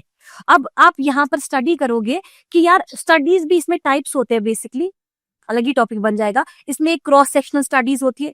अगर किसी ने यूपीएससी का पेपर दिया होगा परसों वाला, लास्ट वीक वाला, तो उसको ये उसमें भी एक क्वेश्चन आया था। इसमें 3 तरह की स्टडीज होती है, cross sectional studies, cohort studies and case control. ठीक है, ये 3 स्टडीज हम यूज करके बता सकते हैं कि कोई डिजीज अगर है तो इसका ओरिजिन क्या है, ये डिजीज हुई क्यों, जिन एनिमल्स में ये डिजीज हुई उनका रिस्क फैक्टर क्या था, उनका एक्सपोजर क्या था, कैसे हम डिजीज को प्रिवेंट कर सकते हैं। तो ये सारा कुछ आप स्टडी कर सकते हो एपिडेमोलॉजिकल स्टडीज में, क्योंकि एपिडेमोलॉजिकल स्टडीज में टाइप्स होते हैं। मोस्ट कॉमनली जो एग्जाम्स में क्वेश्चन आता है वो क्रॉस सेक्शनल पे आता है, या फिर कोहार्ट पे आता है, या फिर केस कंट्रोल पे आता है। ठीक है, तो आई डोंट नो आपके सिलेबस में ये है कि नहीं है, बट अगर होगा तो ऑब्वियसली हम पढ़ाएंगे आपको। ठीक है, तो ये है। और इसमें क्या करेंगे, क्यूरेटिव मेडिसिन में इसमें सिंपली आपके पास कोई केस आया, आप केस को डायग्नोज करोगे। अब डायग्नोज कैसे किया जाता है, कितने टाइप्स के डायग्नोज के होते हैं, किसी को कोई आइडिया डायग्नोसिस पे? एग्जैक्टली, एक तो होता है आपका टेंटेटिव डायग्नोसिस, एक हो सकता है आपका कंफर्मेटिव डायग्नोसिस, है कि नहीं, और सिम्टोमेटिक डायग्नोसिस भी हो सकता है ना। तो कभी कभी क्या होता है, हमारे पास कोई केस आता है, हमें नहीं पता, फॉर एग्जाम्पल फीवर है, आपने फीवर में एंटीपायरेटिक एजेंट दिया, आपको नहीं पता फीवर क्यों है, पेन है, पेन है तो आप दोगे पेन किलर।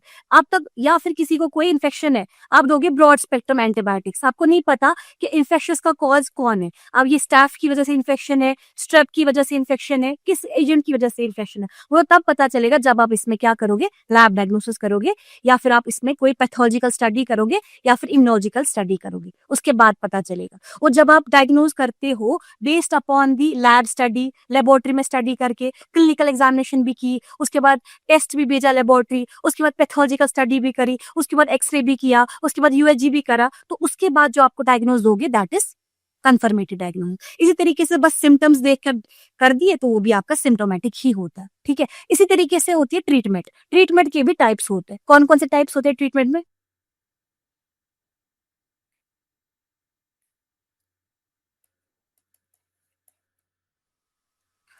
आपने सुना होगा palliative treatment,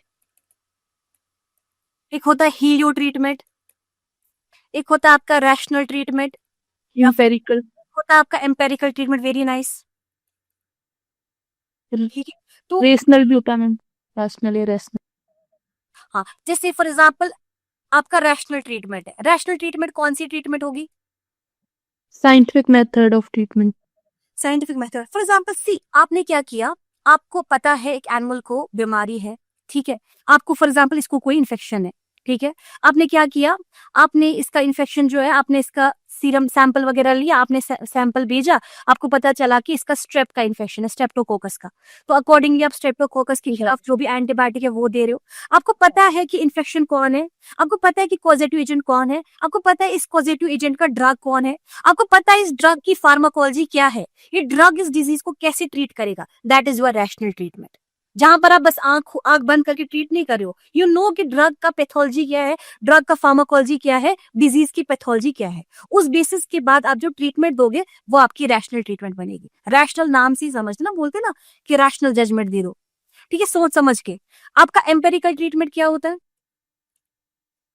based on experience, exactly जब आप एक्सपीरियंसेस के बेसिस पे करोगे, आप ऑब्जर्वेशन के बेसिस पे करोगे, आप ट्रायल एंड एरर के बेसिस पे करोगे, जिसको बोलते हैं हिट एंड एरर, ठीक है। फॉर एग्जाम्पल दादी बोलती है कि यार हमारे जमाने में तो काढ़ा पीने से गले का दर्द ठीक होता था, जुकाम ठीक होता था, या स्किन की कोई प्रॉब्लम है तो तुलसी के पत्ते यूज करके स्किन की प्रॉब्लम ठीक होती थी। तो वैसी कोई ट्रीटमेंट आप बोलोगे एम्पेरिकल, जो कि उनकी एक्सपीरियंसेस से बेस्ड है, जिंदगी भर उन्होंने देखा है कि नीम से स्किन की डिजीज ठीक होती है, काढ़ा पीने से गला वाला ठीक होता है, तो उन्होंने उस बेसिस पे ट्रीटमेंट कर दी। That is your empirical treatment, ठीक है। या फिर हम भी एम्पेरिकल ट्रीटमेंट करते, कभी कभी हमें बस पता होता है इन्फेक्शन है, किस वजह से नहीं पता, हम लोग बोलते हैं ब्रॉड स्पेक्ट्रम एंटीबायोटिक्स ले लो और खत्म कर दो जब तक आपका टेस्ट नहीं आता है, तो वो भी आपकी एम्पेरिकल ट्रीटमेंट बनेगी।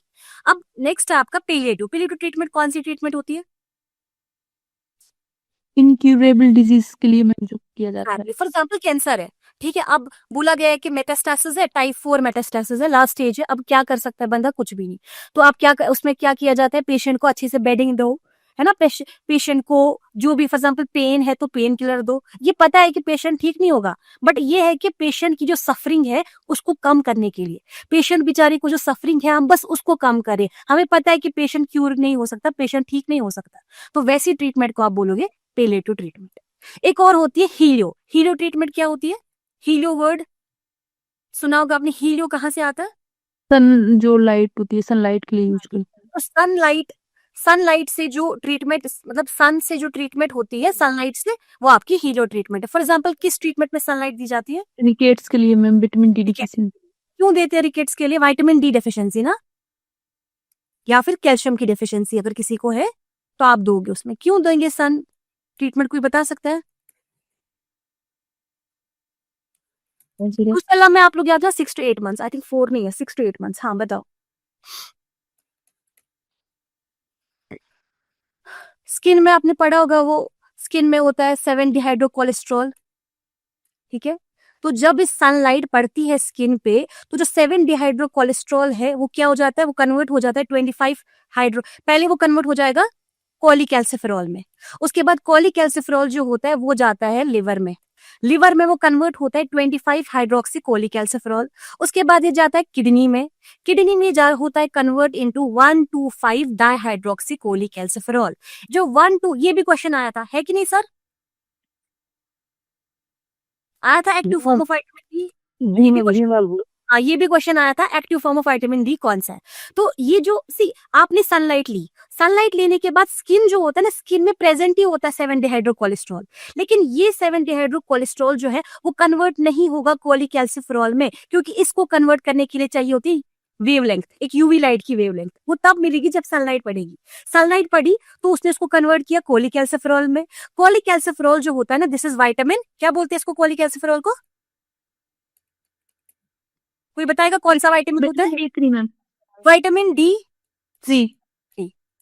लेकिन ये एक्टिव होता है कि इनएक्टिव होता है? 559 ये होता है आपका इनएक्टिव विटामिन डी। ठीक है, बेसिकली आपकी दो तरह के होते हैं विटामिन डी, एक होता है कोलिकैल्सिफेरॉल, एक होता है अर्गोकैल्सिफेरॉल। ठीक है, न्यूट्रिशन में आपको पढ़ाया जाएगा। तो ये जो विटामिन, कोई कुछ बोलना चाह रहा है?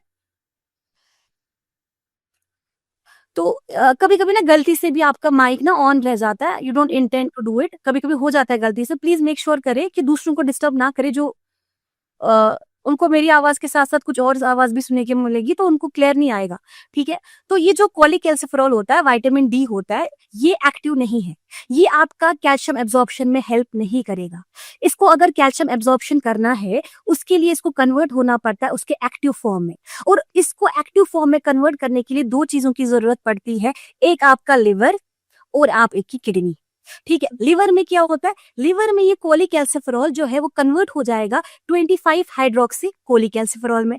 ये इतना काफी नहीं है, उसके बाद 25 हाइड्रोक्सी कोलिकैल्सिफेरॉल जो है वो जाएगा किडनी में, किडनी में वो कन्वर्ट हो जाएगा 125 डाइहाइड्रोक्सी कोलिकैल्सिफेरॉल में। और ये जो 125 डाइहाइड्रोक्सी कोलिकैल्सिफेरॉल होता है, यही आपका क्वेश्चन आया था, इसको बोला जाता है एक्टिव विटामिन D3।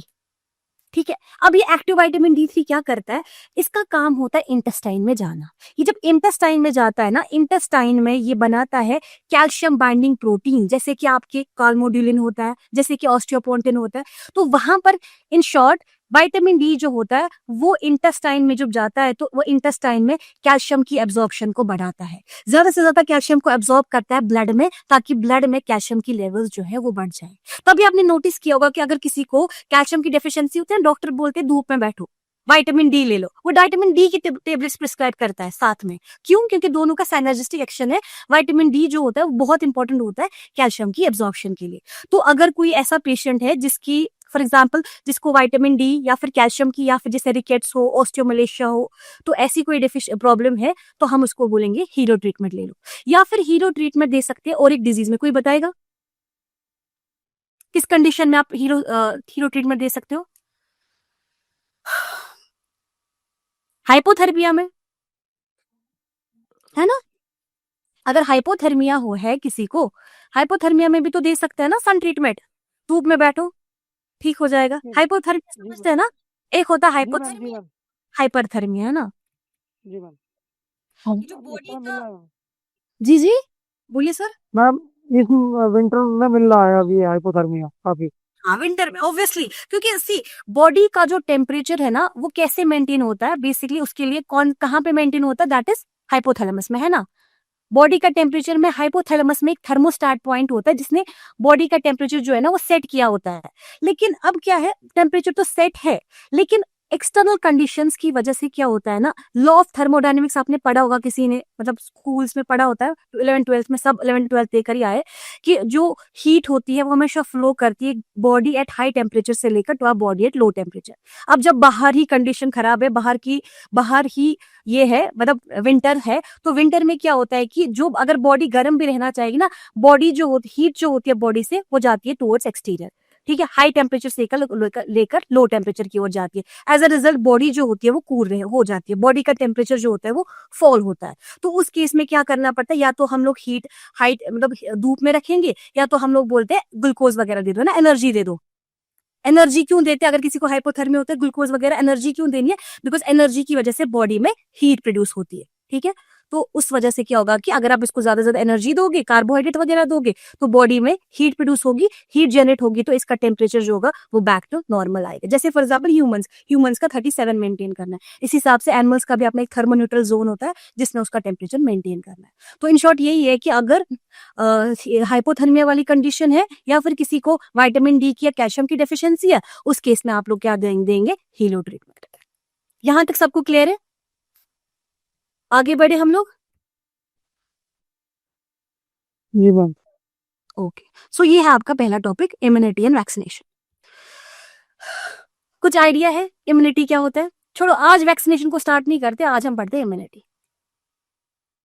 अच्छा टॉपिक है, इंपॉर्टेंट टॉपिक है और समझने के लायक भी है।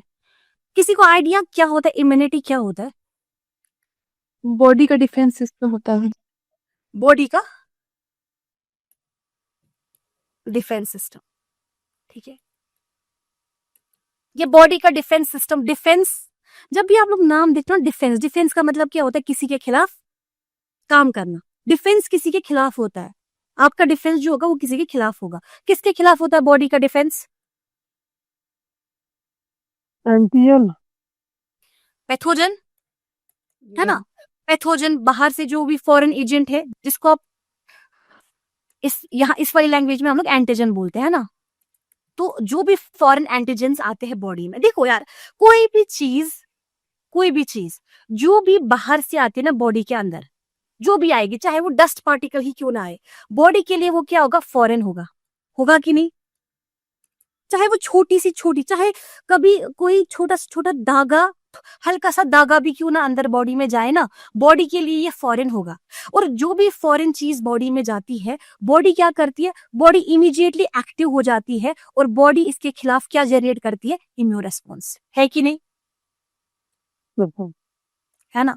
तो बॉडी को पता चलता है कि यार ये पराया है, क्योंकि बॉडी जो है ना, हमारी बॉडी नेचर ने इस तरीके से बनाई है कि हम सब की बॉडी जो है ना, दैट इज प्री प्रोग्राम्ड। हमारी बॉडी इस तरीके से प्री प्रोग्राम की गई है कि हम लोग, हमारी बॉडी जानती है डिफरेंस क्या होता है एक फॉरेन में और सेल्फ में। तो सेल्फ चीजें डाल दो तो बॉडी को दिक्कत नहीं, फॉरेन चीजें डाल दो तो बॉडी का जनरेट हो जाएगा इम्यून रेस्पॉन्स, ठीक है। अब चाहे वो बैक्टीरिया के खिलाफ हो, चाहे वो वायरस के खिलाफ हो, चाहे वो पैरासाइट्स के खिलाफ हो। तो ये जो इम्यूनिटी होती है, इम्यूनिटी का मतलब होता है बॉडी की एबिलिटी। बॉडी कैसे पहचानती है, बॉडी की क्या एबिलिटी होती है कि वो डिफरेंशिएट करे फॉरेन क्या है, सेल्फ क्या है। उसने जाना, पहले इम्यूनिटी में क्या होता है, बॉडी पहले जानती है कि अपना क्या है, पराया क्या है, ठीक है। जब उसको लगता है कि ये चीज अपना नहीं, ये चीज पराया है, तो बॉडी उसके खिलाफ क्या जनरेट करती है? इम्यून रेस्पॉन्स, ठीक है। तो ये है आपका इम्यूनिटी का मतलब, ठीक है। It is simply immunity. Immunity का यही मतलब होता है बॉडी का डिफेंस किसी भी फॉरेन एजेंट के खिलाफ। पहले बॉडी पहचानेगी ये चीज फॉरेन है, जब वो पहचानेगी ये फॉरेन है, तो अब ये इसके खिलाफ इम्यून रेस्पॉन्स जनरेट करेगा। क्या होता है इम्यून रेस्पॉन्स? कोई बता सकता है इम्यून रेस्पॉन्स क्या होता है? WBC। इम्यून रेस्पॉन्स में आपको WBC, शाबाश, आप लोगों में से किसी ने बोला WBC। अब यार देखो, आपका स्किन है, ठीक है, ये क्या स्किन आपका डिफेंस नहीं है? अगर आपकी बॉडी में स्किन नहीं होता तो कोई भी चीज आसानी से अंदर नहीं जाता कि नहीं जाता? है ना? तो WBC जो है ना, ये बात की बात है। हमारे नेचर ने, हमारी बॉडी इस तरीके से बनाई गई है कि WBC तो बाद में आएंगे काम में। सबसे पहला जो है ना वो बैरियर है, वो आपका स्किन है। स्किन सबसे बड़ा ऑर्गन है, लार्जेस्ट ऑर्गन जो होता है बॉडी का वो स्किन है। तो सबसे ज्यादा जो, सबसे पहले जो डिफेंस का काम करेगा ना, वो करेगा आपका स्किन, ठीक है। स्किन के बाद जो है वो बाकी चीजें आएंगी। फॉर एग्जाम्पल आप देखोगे कि कोई चीज नाक में जाती है, ठीक है, नाक में क्या होते हैं, छोटे छोटे बाल होते हैं, सीलिया वगैरह होते हैं, तो वो भी क्लियर करते हैं। उसके बाद नाक में जाने के बाद जब ये आपके रेस्पिरेटरी ट्रैक में जाएगा, चाहे ट्रैकिया हो, लैरिंग्स हो, यहाँ पर भी आपका म्यूकस होता है कि नहीं? कौन सी सेल्स प्रोड्यूस करती है म्यूकस? क्या बोलते हैं उन सेल्स को? म्यूकस जो प्रोड्यूस करती है, गॉबलेट सेल्स, ठीक है।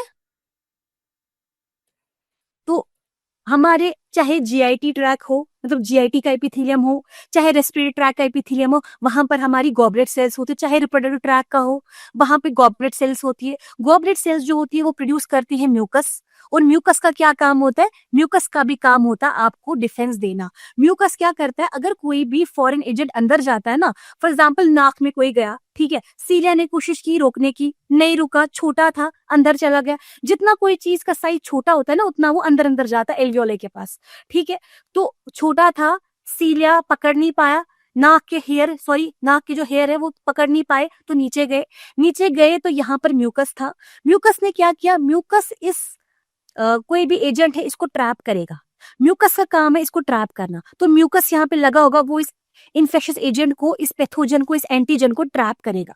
जब म्यूकस इसको ट्रैप करेगा ना, यहाँ पर होते सीलिया, क्योंकि stratified non characterized stratified squamous epithelium होता है, यहाँ पे सीलिया भी होता है, सिलेटेड एपिथेलियम होता है। तो सीलिया जो होता है ना, वो क्या करेंगे? वो बीट करेंगे। म्यूकस ने ट्रैप किया, सीलिया ने बीट किया। जब सीलिया यहाँ पे बीट करते हैं ना, वो क्या करते हैं? वो उसको पुश करते हैं इस म्यूकस को ऊपर की ओर।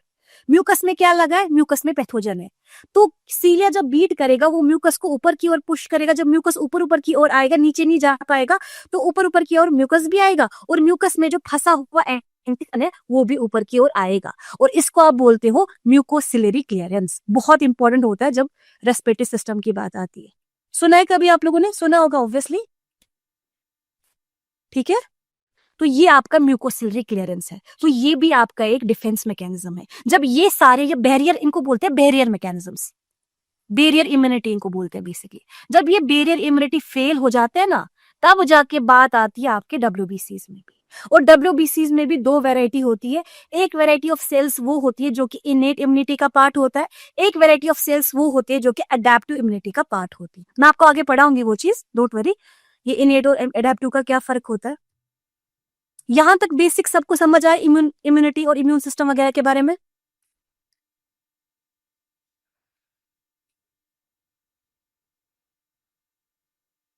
Yes, ma'am. ठीक है, सबको क्लियर है?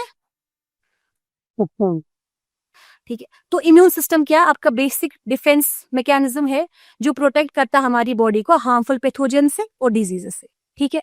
और इम्यून सिस्टम में कौन चीज होती है? एक तो हमारी बैरियर्स होते हैं जो हमें बचाते हैं, उसके अलावा हमारे पास सेल्स होती है। और सेल्स में भी किसी स्टूडेंट ने पहले ही बोल दिया, उसमें आपकी डब्ल्यूबीसीज होती है, या फिर क्या बोलते हैं डब्ल्यूबीसीज को?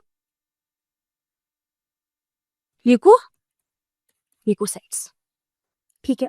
तो फादर जो इम्यूनोलॉजी के थे वो थे आपके एडवर्ड जीनर, ठीक है। कुछ आइडिया है एडवर्ड जीनर ने क्या काम किया था इम्यूनोलॉजी में? स्मॉलपॉक्स। स्मॉल पॉक्स, ठीक है। तो एडवर्ड जीनर जो थे उन्होंने क्या किया? उन्होंने डिस्कवर किया स्मॉल पॉक्स वैक्सीन, और इसी वैक्सीन के बाद हमने क्या किया? स्मॉल पॉक्स को इरेडिकेट किया। कोई आइडिया है आपको जिसने स्मॉल पॉक्स बोला कि उन्होंने कैसे स्मॉल पॉक्स, उन्हें क्या बेसिकली उन्होंने वैक्सीनेशन के बारे में बोला है। एडवर्ड जीनर जो थे उन्होंने वैक्सीनेशन के बारे में बोला। एक तो उन्होंने स्मॉल पॉक्स को इरेडिकेट करने में मदद की, उन्होंने स्मॉल पॉक्स का वैक्सीन एक्चुअली देखा कि स्मॉल पॉक्स में कैसे वैक्सीनेशन करके स्मॉल पॉक्स को आप इरेडिकेट करोगे। कुछ आइडिया है कहाँ से वैक्सीन बना था स्मॉल पॉक्स का? काउपॉक्स। एग्जैक्टली, काउपॉक्स, ठीक है। तो वो जो लोग थे ना, बेसिकली उनको क्या बोलते हैं? मिल्क मेड्स, ठीक है। तो उस टाइम पे उन्होंने ये ऑब्जर्व किया, सी ऑब्जर्वेशन कितनी इंपॉर्टेंट होती है लाइफ में। उन्हें ये चीज नोटिस की कि जो मिल्क मेड्स होते हैं तो उनको ऑलरेडी स्मॉल पॉक्स का होगा एक्सपोजर बॉडी में। तो उन्हें देखा कि यार उनकी बॉडी में काउ पॉक्स का एक्सपोजर है, लेकिन उनकी बॉडी में मिल्क मेड्स को जो काउस के साथ डील करते हैं इनको स्मॉल पॉक्स होता ही नहीं है। तो उनको कहीं ना कहीं ये अंदाजा लगा कि जिनको ऑलरेडी काउ पॉक्स है उनको स्मॉल पॉक्स है ही नहीं। तो इन्हें क्या किया? इन्होंने एक 7 साल का बच्चा, आई थिंक फिलिप्स था उसका नाम, 7 ईयर बच्चा, उसको सिलेक्ट किया। इन्होंने क्या किया? इन्होंने जो स्मॉल पॉक्स है ना, जो ये काउपॉक्स की वजह से बनते थे वो लेजेंड्स वगैरह, वहां से थोड़ा बहुत लिया मटेरियल और इसको 7 साल के बच्चे में दे दिया। तो ये 7 साल के बच्चे की बॉडी में काउपॉक्स चला गया, ठीक है। काउपॉक्स चला गया तो इसको क्या हुआ? क्योंकि काउपॉक्स तो ह्यूमंस की डिजीज नहीं है, तो इसको माइल्ड सिम्टम्स हुए, ठीक है। इसको माइल्ड सिम्टम्स हुए, माइल्ड डिजीज हुई, मतलब वैक्सीनेशन की तरह काम किया। उसके बाद कुछ टाइम के बाद इसको इसी पर्सन को, इसी 7 साल के बच्चे को एक्सपोजर दिया स्मॉल पॉक्स का, और देखा गया कि इस बार इसको स्मॉल पॉक्स ही नहीं हुआ। तो यहां से क्या हुआ? यहां से बेस बनी आपकी वैक्सीनेशन की। यही तो है आपका वैक्सीनेशन, कि हम बॉडी में क्या करते हैं? हम बॉडी में कोई इनएक्टिवेटेड एजेंट या फिर किल्ड वैक्सीन व किल्ड एजेंट या फिर इनएक्टिवेटेड दे दो या फिर लाइव दे दो, वही देते हैं ताकि वो बॉडी के इम्यून सिस्टम को स्टिमुलेट कर सके और एक्चुअली में जब इन्फेक्शन हो तब एनिमल को कोई इन्फेक्शन ही ना हो। तो इसकी बॉडी में ऑलरेडी एंटीबॉडीज बनी थी। वो जो एंटीबॉडीज बनी थी वो किसके खिलाफ बनी थी? पहले काउपॉक्स के खिलाफ। और जब इसको स्मॉल पॉक्स हुआ तो उन एंटीबॉडीज ने, जो कि काउपॉक्स के लिए एंटीबॉडीज के खिलाफ एंटीबॉडीज थी, उन्होंने स्मॉल पॉक्स के वायरस को भी डिस्ट्रॉय किया और इसको इस बार कोई स्मॉल पॉक्स हुआ ही नहीं।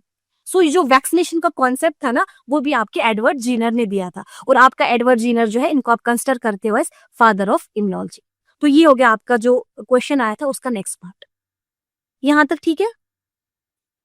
किसी को अगर कहीं पे लगता है समझ नहीं आ रहा है या फिर फास्ट है या स्लो है कुछ भी, तो आप बता सकते हो। यहां तक is it okay? Yes, ma'am. ठीक है।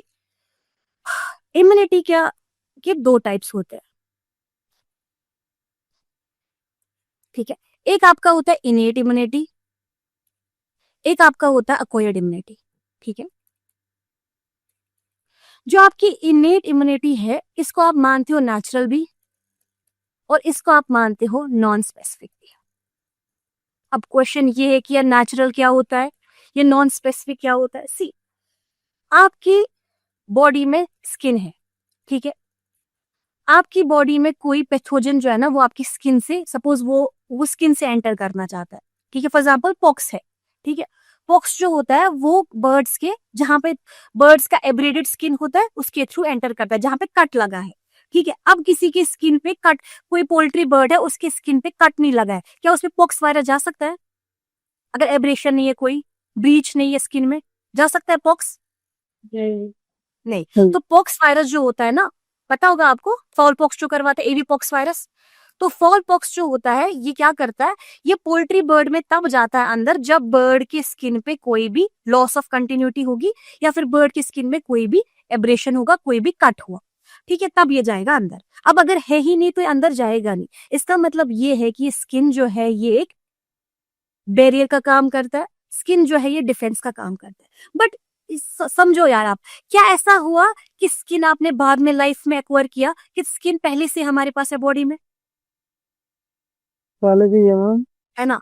तो स्किन क्या बनेगा? स्किन बनेगा आपका इनेट इम्यूनिटी का पार्ट, ठीक है। तो वो बैरियर्स, ठीक है, वो सेल्स, वो बैरियर्स जो आपकी बॉडी में पहले से ही प्रेजेंट होते हैं, आपके बॉडी में इम्यूनिटी प्रोवाइड करने के लिए, जो पहले से ही प्रेजेंट होते हैं। ऐसा नहीं है कि आपने जिंदगी में उसको बाद में एक्वायर किया, नहीं, वो पहले से ही प्रेजेंट थे। ऐसे वाली चीजों को आप मानते हो ये इनेट इम्यूनिटी का पार्ट है।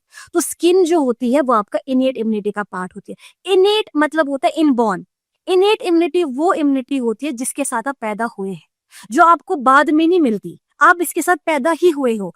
जब भी पैथोजन आएगा ये इनेट इम्यूनिटी उसके खिलाफ काम करेगा। तो अगर कोई चीज आप पहले से ही आपके पास है और पहले से ही आपकी बॉडी तैयार है पैथोजन को के खिलाफ लड़ने के लिए, तो ये क्या है, फर्स्ट लाइन ऑफ डिफेंस बनेगा या सेकेंड लाइन ऑफ डिफेंस बनेगा? First line of defense. First line of defence. तो इनेट इम्यूनिटी जो होती है ये आपकी होती है first line of defence against pathogens. ये पहले से ही आपकी बॉडी में प्रेजेंट होती है, ठीक है। और इनेट इम्यूनिटी जो होती है ये होती है इमीडिएट। इमीडिएट का मतलब होता है कि ये जो ही पैथोजन आया स्किन ने उसको रोका। ऐसा नहीं हुआ कि पहले स्किन को टाइम लग गया 10-20 मिनट, उसके बाद उसने काम किया, नहीं। देखो इनेट इम्यूनिटी को मैं आपको ऐसे भी समझाऊंगी। इनेट इम्यूनिटी में आपकी जो सेल्स आती है ना वो होती है न्यूट्रोफिल्स, ठीक है। अब जब भी बॉडी में कोई भी पैथोजन आता है, ठीक है, सपोज करो कोई पैथोजन नाक के थ्रू अंदर गया और वो बॉडी में आया, ठीक है, ये पैथोजन बॉडी में पहुंचा। न्यूट्रोफिल्स क्या करती है, न्यूट्रोफिल्स ने देखा कि यार ये जो पैथोजन है इसने प्रोड्यूस किए टॉक्सिन्स। सपोज करो इस पैथोजन ने प्रोड्यूस किए टॉक्सिन्स। टॉक्सिन्स ने क्या किया, टॉक्सिन्स ने यहां पर क्या किया, टिश्यू को डैमेज किया, ठीक है। अब क्या होगा, न्यूट्रोफिल्स यहां पर ब्लड वेसल्स भी होंगी, ठीक है। न्यूट्रोफिल्स को पता चल जाएगा जब कहीं पर भी टिश्यू इंजरी होती है तो कौन सा रेस्पॉन्स होता है बॉडी में generate? Inflammatory response. Exactly, very nice, inflammatory response. Inflammatory response कौन कौन सी सेल्स मीडिएट करती है? इन्फ्लेमेटरी रेस्पॉन्स में क्या क्या काम करता है? हिस्टामिन बोल सकते हैं, प्रोस्टाग्लैंडिन्स बोल सकते हैं, ल्यूकोट्रीन बोल सकते हैं, Yes, ma'am. Mediators of inflammation, देखो अब क्या हो जाएगा। क्या मैं इसको डिलीट मतलब इरेज कर सकती हूँ ना, थोड़ा सा। सी हुआ क्या, अंदर चला गया पैथोजन, पैथोजन ने यहाँ पे टॉक्सिन्स रिलीज किए, टॉक्सिन्स ने यहाँ पर क्या किया, इंजरी करी, ठीक है, टिश्यू इंजरी करी। टिश्यू इंजरी की तो बॉडी ने रिएक्ट किया, बॉडी ने कैसे रिएक्ट किया, इन्फ्लेमेशन करके, ठीक है। इन्फ्लेमेशन के टाइम पे रिलीज होते inflammatory mediators like your histamine. Histamine क्या करता है, कोई बताएगा? ब्लड वेसल्स को कंट्रैक्ट करता है। हाँ, वेजोडायलेशन कह सकते हैं। Yes ma'am. हिस्टामिन करेगा वेजोडायलेशन।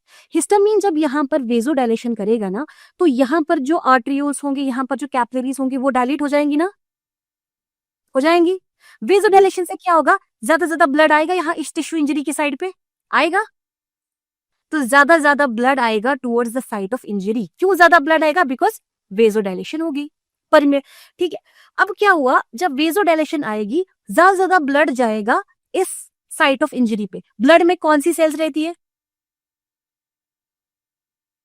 न्यूट्रोफिल्स रहेंगी, फेगोसाइटोसिस, यस मैम। रहेंगी न्यूट्रोफिल्स, मैक्रोफेजेस रहेंगी, ठीक है।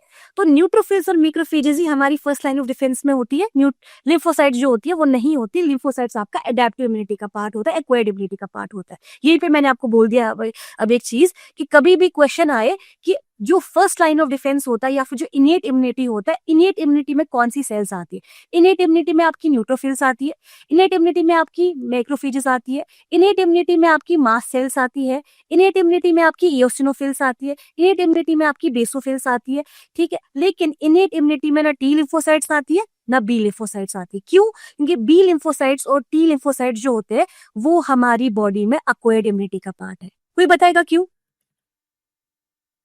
रीजन क्या है?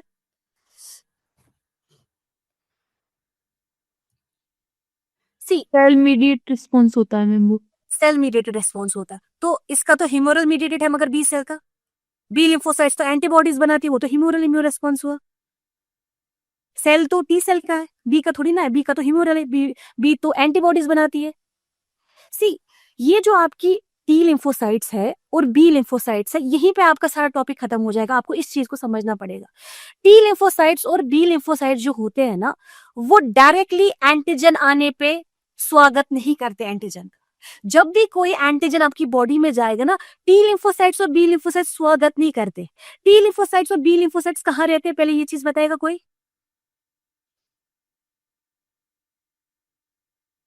टी लिम्फोसाइट्स कहाँ रहते हैं, और बी लिम्फोसाइट्स को, हाँ, टी लिम्फोसाइट्स को टी क्यों बोला जाता है, कि टी शेप्ड होते हैं क्या? थाइमस में बनते हैं। हाँ, थाइमस में बनते नहीं है, थाइमस में इसकी मैच्योरेशन, मैचुरेशन। एग्जैक्टली।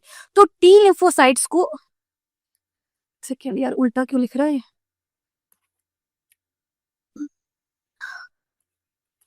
सॉरी एक second.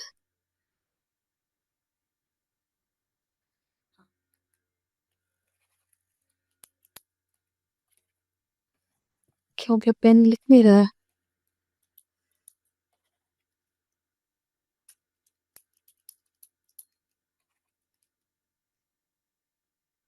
Why is it writing?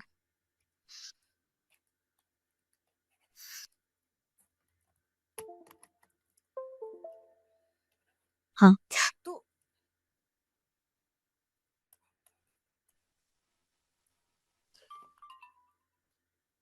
जो आपके टी लिम्फोसाइट्स होते हैं और एक आपके बी लिम्फोसाइट्स होते हैं, ठीक है। टी लिम्फोसाइट्स को इसीलिए आप लोग टी लिम्फोसाइट कहते हो, बिकॉज टी लिम्फोसाइट्स की जो मैच्योरेशन होती है ना, मैच्योरेशन का मतलब होता है एंटीजेनिक स्टिमुलेशन। एंटीजेनिक स्टिमुलेशन बोले तो ये एंटीजन को पहचानने की क्षमता इनको कौन देता है, कहाँ पे ये चीज मैच्योर होते हैं। टी लिम्फोसाइट्स जब मैच्योरेशन होती है, टी लिम्फोसाइट्स जो मैच्योरेट होते हैं, मतलब टी लिम्फोसाइट्स कहाँ पर एंटीजन को पहचानने की क्षमता उनमें हासिल होती है। तो टी लिम्फोसाइट्स की कहाँ पे होती है, थाइमस में। थाइमस में वो मैच्योर हो जाएंगे। और बी लिम्फोसाइट्स कहाँ पे मैच्योर हो जाएंगे, शाबाश, बोन मैरो। बोन मैरो में। लेकिन अगर आपके बर्ड्स होंगे तो वहां कहाँ हो जाएंगे, बर्ड्स में, बर्ड्स ऑफ फैब्रिकस। हाँ एग्जैक्टली। अगर बर्ड्स होंगे तो बर्ड्स में हो जाएंगे birds of Fabricius. Birds of Fabricius कहाँ रहता है, जो क्लोइका होता है ना बर्ड्स का, उसके डोर्सल साइड, ठीक है। बाद में फिर ये डिजेनरेट वगैरह, इसके एट्रोफी वगैरह भी होती है, और इसकी डिजीज बहुत इंपॉर्टेंट है, एवियन ल्यूकोसिस वगैरह या फिर आईबीडी, इन्फेक्शियस बर्सर डिजीज, बहुत इंपॉर्टेंट है, ठीक है। तो अब क्या है, मैं आपको ये बता रही थी कि टी लिम्फोसाइट्स और बी लिम्फोसाइट्स को हम इसलिए बोलते हैं कि ये एक्वायर्ड इम्यूनिटी का पार्ट है, क्योंकि ये दो जो होती है ना, ये दो सेल्स, ये कभी भी एंटीजन को स्वागत नहीं करेगी, ठीक है। जब भी एंटीजन आएगा, ये उठ के चली नहीं जाएगी कि हाँ हे भाई बॉडी में एंटीजन आया, चलो चलो चलो इसको मारने जाएंगे, नहीं, ये कभी नहीं ऐसा करेंगी। ये एक्टिवेट होती है बाद में। इनको एक्टिवेट कौन करता है? इनको एक्टिवेट करने के लिए चाहिए होती है एंटीजन प्रेजेंटिंग सेल्स, समझ रहे हो? तो ये ऐसी सेल्स है कि एंटीजन को इनके पास ले जाना है, आपको देना है इनको, आपको इनको प्रेजेंट करना है कि भाई देख एंटीजन आ गया। किसी सेल को यहां से जाना पड़ेगा, इनेट इम्यूनिटी की एक सेल को जाना पड़ता है कि भाई हमसे नहीं हो पा रहा है, हम इसको नहीं मार पा रहे, अब तू ही इसको मार, अब चल इसको ले जा। कौन सी होती है antigen presenting cell? Antigen presenting cell में आपकी मैक्रोफेजेस होती है, एंटीजन प्रेजेंटिंग सेल में आपकी डेंड्रिटिक सेल्स होती है, एंटीजन प्रेजेंटिंग सेल्स कभी कभी बी सेल खुद भी एंटीजन प्रेजेंटिंग सेल का काम करती है। तो ये जो एंटीजन प्रेजेंटिंग सेल्स होती है, जैसे कि फॉर एग्जाम्पल मोस्ट इंपोर्टेंट आपकी मैक्रोफेज है, मैक्रोफेज जब फेल हो जाती है ना इसको मारने में एंटीजन को, मैक्रोफेज को अब जाके ले जाना पड़ता है टी सेल को कि भाई अब तू मार, हम तो फेल हो गए। यानी कि जब आपकी इनेट इम्यूनिटी फेल हो जाती है ना, तब शुरू होती है आपकी एक्वायर्ड इम्यूनिटी। और एक्वायर्ड इम्यूनिटी में कौन शुरुआत करता है? पहले आपकी टी सेल्स, फिर आपकी बी सेल्स, तभी हम इनको एक्वायर्ड इम्यूनिटी का पार्ट मानते हैं। ये चीज सबको समझ आई? इनेट में कौन सी सेल्स होंगी और एक्वायर्ड में कौन सी सेल्स होंगी? किसी को इसमें कोई दिक्कत तो नहीं है? तो टी लिम्फोसाइट्स और बी लिम्फोसाइट्स, इन दोनों के अलावा जितनी भी सेल्स आपको मिलेंगी वो इनेट इम्यूनिटी का पार्ट है। सिर्फ आपके टी लिम्फोसाइट्स और बी लिम्फोसाइट्स आपके एक्वायर्ड इम्यूनिटी का पार्ट होती है, जो कि बाद में एक्टिव होती है जब आपकी इनेट इम्यूनिटी फेल होती है। तो कोई बताएगा एंटीबॉडीज किसका पार्ट है, इनेट या एक्वायर्ड का? Acquired का एक्वायर्ड का। क्यों? क्योंकि एंटीबॉडीज कौन बनाता है? B cells. B cells. Very nice. See वापस अपने डिस्कशन पे आएंगे, इस वाले डिस्कशन पे। हुआ क्या था? हुआ ऐसा कुछ था कि एंटीजन आया था अंदर, कोई भी ग्राम नेगेटिव बैक्टीरिया, सपोज करो इसने एंडोटॉक्सिन्स रिलीज किए, ठीक है। एंडोटॉक्सिन से यहाँ पे टिश्यू की इंजरी करी, टिश्यू डैमेज करा, टिश्यू डैमेज हुआ तो बॉडी ने अपना रेस्पॉन्स करेगा, बॉडी क्यों नहीं करेगा? बॉडी ने इन्फ्लेमेटरी रेस्पॉन्स शुरू कर दिया। बॉडी ने जब इन्फ्लेमेटरी रेस्पॉन्स स्टार्ट किया तो बॉडी ने हिस्टामिन बनाया, बाकी चीजें भी बनाई इन्फ्लेमेटरी मीडिएटर्स। हिस्टामिन ने क्या किया? हिस्टामिन ने यहाँ पर करवा दिया वेजोडाइलेशन, ज्यादा ब्लड जो है वो इस एरिया की ओर आने लग गया। ब्लड ज्यादा आने लग गया, वेजोडाइलेशन हो गई, ज्यादा ब्लड आया तो जाहिर सी बात है ब्लड सेल्स भी ज्यादा से ज्यादा आएंगी, ठीक है। और क्या होगा, ये जो ब्लड्स, ये जो यहाँ पे जो ब्लड वेसल्स की सेल्स होती है, इनको क्या बोलते हैं? जो लाइन करती है ब्लड वेसल्स को? Endothelium. एग्जैक्टली, एंडोथीलियल सेल्स है ना, शाबाश। तो ये जो एंडोथीलियल सेल्स होती है, यहाँ पर क्या हो जाता है, एक तो हिस्टामिन वेजोडाइलेशन करेगा, और हिस्टामिन दूसरा चीज क्या करता है, वो वेस्क्यूलर परमेबिलिटी को बढ़ाता है, ठीक है। वेस्क्यूलर परमेबिलिटी बढ़ेगी यानी कि एंडोथीलियल सेल्स के बीच में गैप्स आएंगे। अगर एंडोथीलियल सेल्स के बीच में यहाँ पर गैप्स ज्यादा आएंगी, परमेबल बन गया, तो ये ब्लड में सेल्स कहाँ जाएंगी?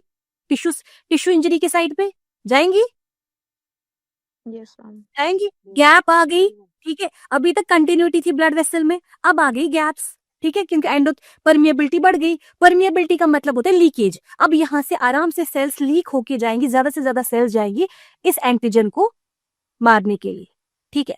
अब क्वेश्चन ये आता है, ये भी एग्जाम में क्वेश्चन आता है कि सबसे पहले जितनी भी हमारी इनेट इम्यूनिटी की सेल्स है, सबसे पहले कौन सी सेल है जो जाएंगी यहाँ पे? कौन सी होती? Why neutrophils. क्यों न्यूट्रोफिल्स? शाबाश, वेरी नाइस।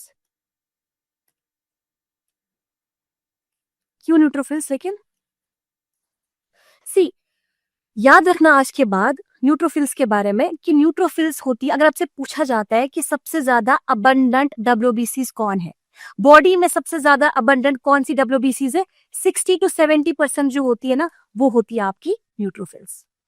तो सबसे ज्यादा न्यूट्रोफिल्स ही है, इसलिए वो जाएंगी। दूसरा रीजन क्या है, जो न्यूट्रोफिल्स होती है ना, ये होती है मोबाइल। मोबाइल का क्या मतलब होता है? Movement. हाँ, मोबाइल का मतलब होता है ये आसानी से तेजी से जा सकती है। और दूसरी चीज ये भी होती है कि ऊपर वाले ने न्यूट्रोफिल्स का कुछ ऐसा मैकेनिज्म बनाया कि न्यूट्रोफिल्स को सेंस होता है, न्यूट्रोफिल्स को पता चलता है कि यार यहाँ पे ना कोई आ चुका है जो मेरी बॉडी के लिए फॉरेन है, मुझे जल्दी जल्दी जाना है। तो जल्दी जल्दी भाग भाग के जाता है और सबसे पहले जाता है, सबसे ज्यादा यहाँ से पेनिट्रेट होके सबसे पहले जाएगा और इस एंटीजन को, इस बैक्टीरिया को, इस पैथोजन को डिस्ट्रॉय करने की कोशिश करेगा। तो यहाँ पर न्यूट्रोफिल्स वाले पार्ट से आपका क्या क्वेश्चन आ सकता है? पहला, मोस्ट अबंडेंट डब्ल्यूबीसी कौन सी है? तो क्या लिखेंगे आप? न्यूट्रोफिल्स। मोस्ट मोबाइल कौन सी है? न्यूट्रोफिल्स। अब एक और चीज क्वेश्चन आता है पेपर में कि जो न्यूट्रोफिल्स होती है, अच्छा अगर पूछा जाएगा फर्स्ट लाइन ऑफ डिफेंस कौन सी सेल है? फर्स्ट लाइन ऑफ डिफेंस सबसे पहले कौन? Exactly. तो न्यूट्रोफिल्स को आप मान के फर्स्ट लाइन ऑफ डिफेंस, ये भी क्वेश्चन आता है। और एक चीज ये है कि न्यूट्रोफिल्स को कैसे पहचानोगे? अगर आपके पास फॉर एग्जांपल मतलब ब्लड सिमियर है, अब वो कैसे पता चलेगा कौन सी सेल न्यूट्रोफिल है? न्यूट्रोफिल के बारे में, उसका न्यूक्लियस कैसा होता है न्यूट्रोफिल का? कैसा उसका न्यूक्लियस की शेप होगी? किसी को आइडिया? मल्टीलोब्ड। शाबाश। न्यूट्रोफिल्स का जो होता है ना, ये होता है ऐसे मल्टीलोब्ड, ठीक है? इसमें मल्टीपल मल्टीलोब्ड होते हैं। आपने कभी सुना है ये वाला टर्म पॉलीमॉर्फोन्यूक्लियर ल्यूकोसाइट्स? सुना है? Yes. ये वाला पॉलीमॉर्फोन्यूक्लियर ल्यूकोसाइट किसको बोलते हैं? किन सेल को बोलते हैं ये? न्यूक्लियस, हाँ बोलिए बोलिए, सॉरी मैंने सुना नहीं। जिसमें एक से ज्यादा न्यूक्लियस हो। कौन सी सेल को बोलते हैं लेकिन ये? न्यूट्रोफिल्स को। न्यूट्रोफिल्स। एग्जैक्टली। तो जब भी ऐसा कोई दिखे ना ऑप्शन में पॉलीमॉर्फोन्यूक्लियर ल्यूकोसाइट्स आर, हमेशा याद रखना वो होते हैं neutrophils. Poly means many, morpho means form. अब ऐसा क्यों बोलते हैं इनको? क्योंकि यार जो होते हैं ना न्यूट्रोफिल्स, कभी उनमें देखा गया है बाइलोब न्यूक्लियस, कभी उनमें देखा गया न्यूक्लियस में 3 लोब्स, कभी देखा गया न्यूक्लियस में 4 लोब्स। तो इनकी ना अलग अलग है। कुछ न्यूट्रोफिल्स में 2 ही लोब्स होंगे, कुछ न्यूट्रोफिल्स में 3 लोब्स होंगे, कुछ न्यूट्रोफिल्स में 4 लोब्स होंगे उनके न्यूक्लियस में। तभी इनको नाम दिया जाता है पॉली मीन्स मेनी। बहुत सारे फॉर्म्स हो सकते हैं। तो पॉलीमॉर्फोन्यूक्लियर ल्यूकोसाइट्स भी आपके न्यूट्रोफिल्स होते हैं और न्यूट्रोफिल्स में मल्टीलोब न्यूक्लियस हो सकता है। वो 3 लोब भी हो सकता है, वो 4 लोब भी हो सकता है, वो 5 लोब भी हो सकता है। ठीक है। और न्यूट्रोफिल्स का एक और पॉइंट हो सकता है पेपर में इंपॉर्टेंट, वो ये है कि न्यूट्रोफिल्स को माना जाता है फेगोसाइट्स। ठीक है। 2 ही सेल्स होती है बॉडी में जो कि फेगोसाइटोसिस करती है। अब क्वेश्चन ये है कि आप लोगों को आइडिया है फेगोसाइटोसिस क्या होता है?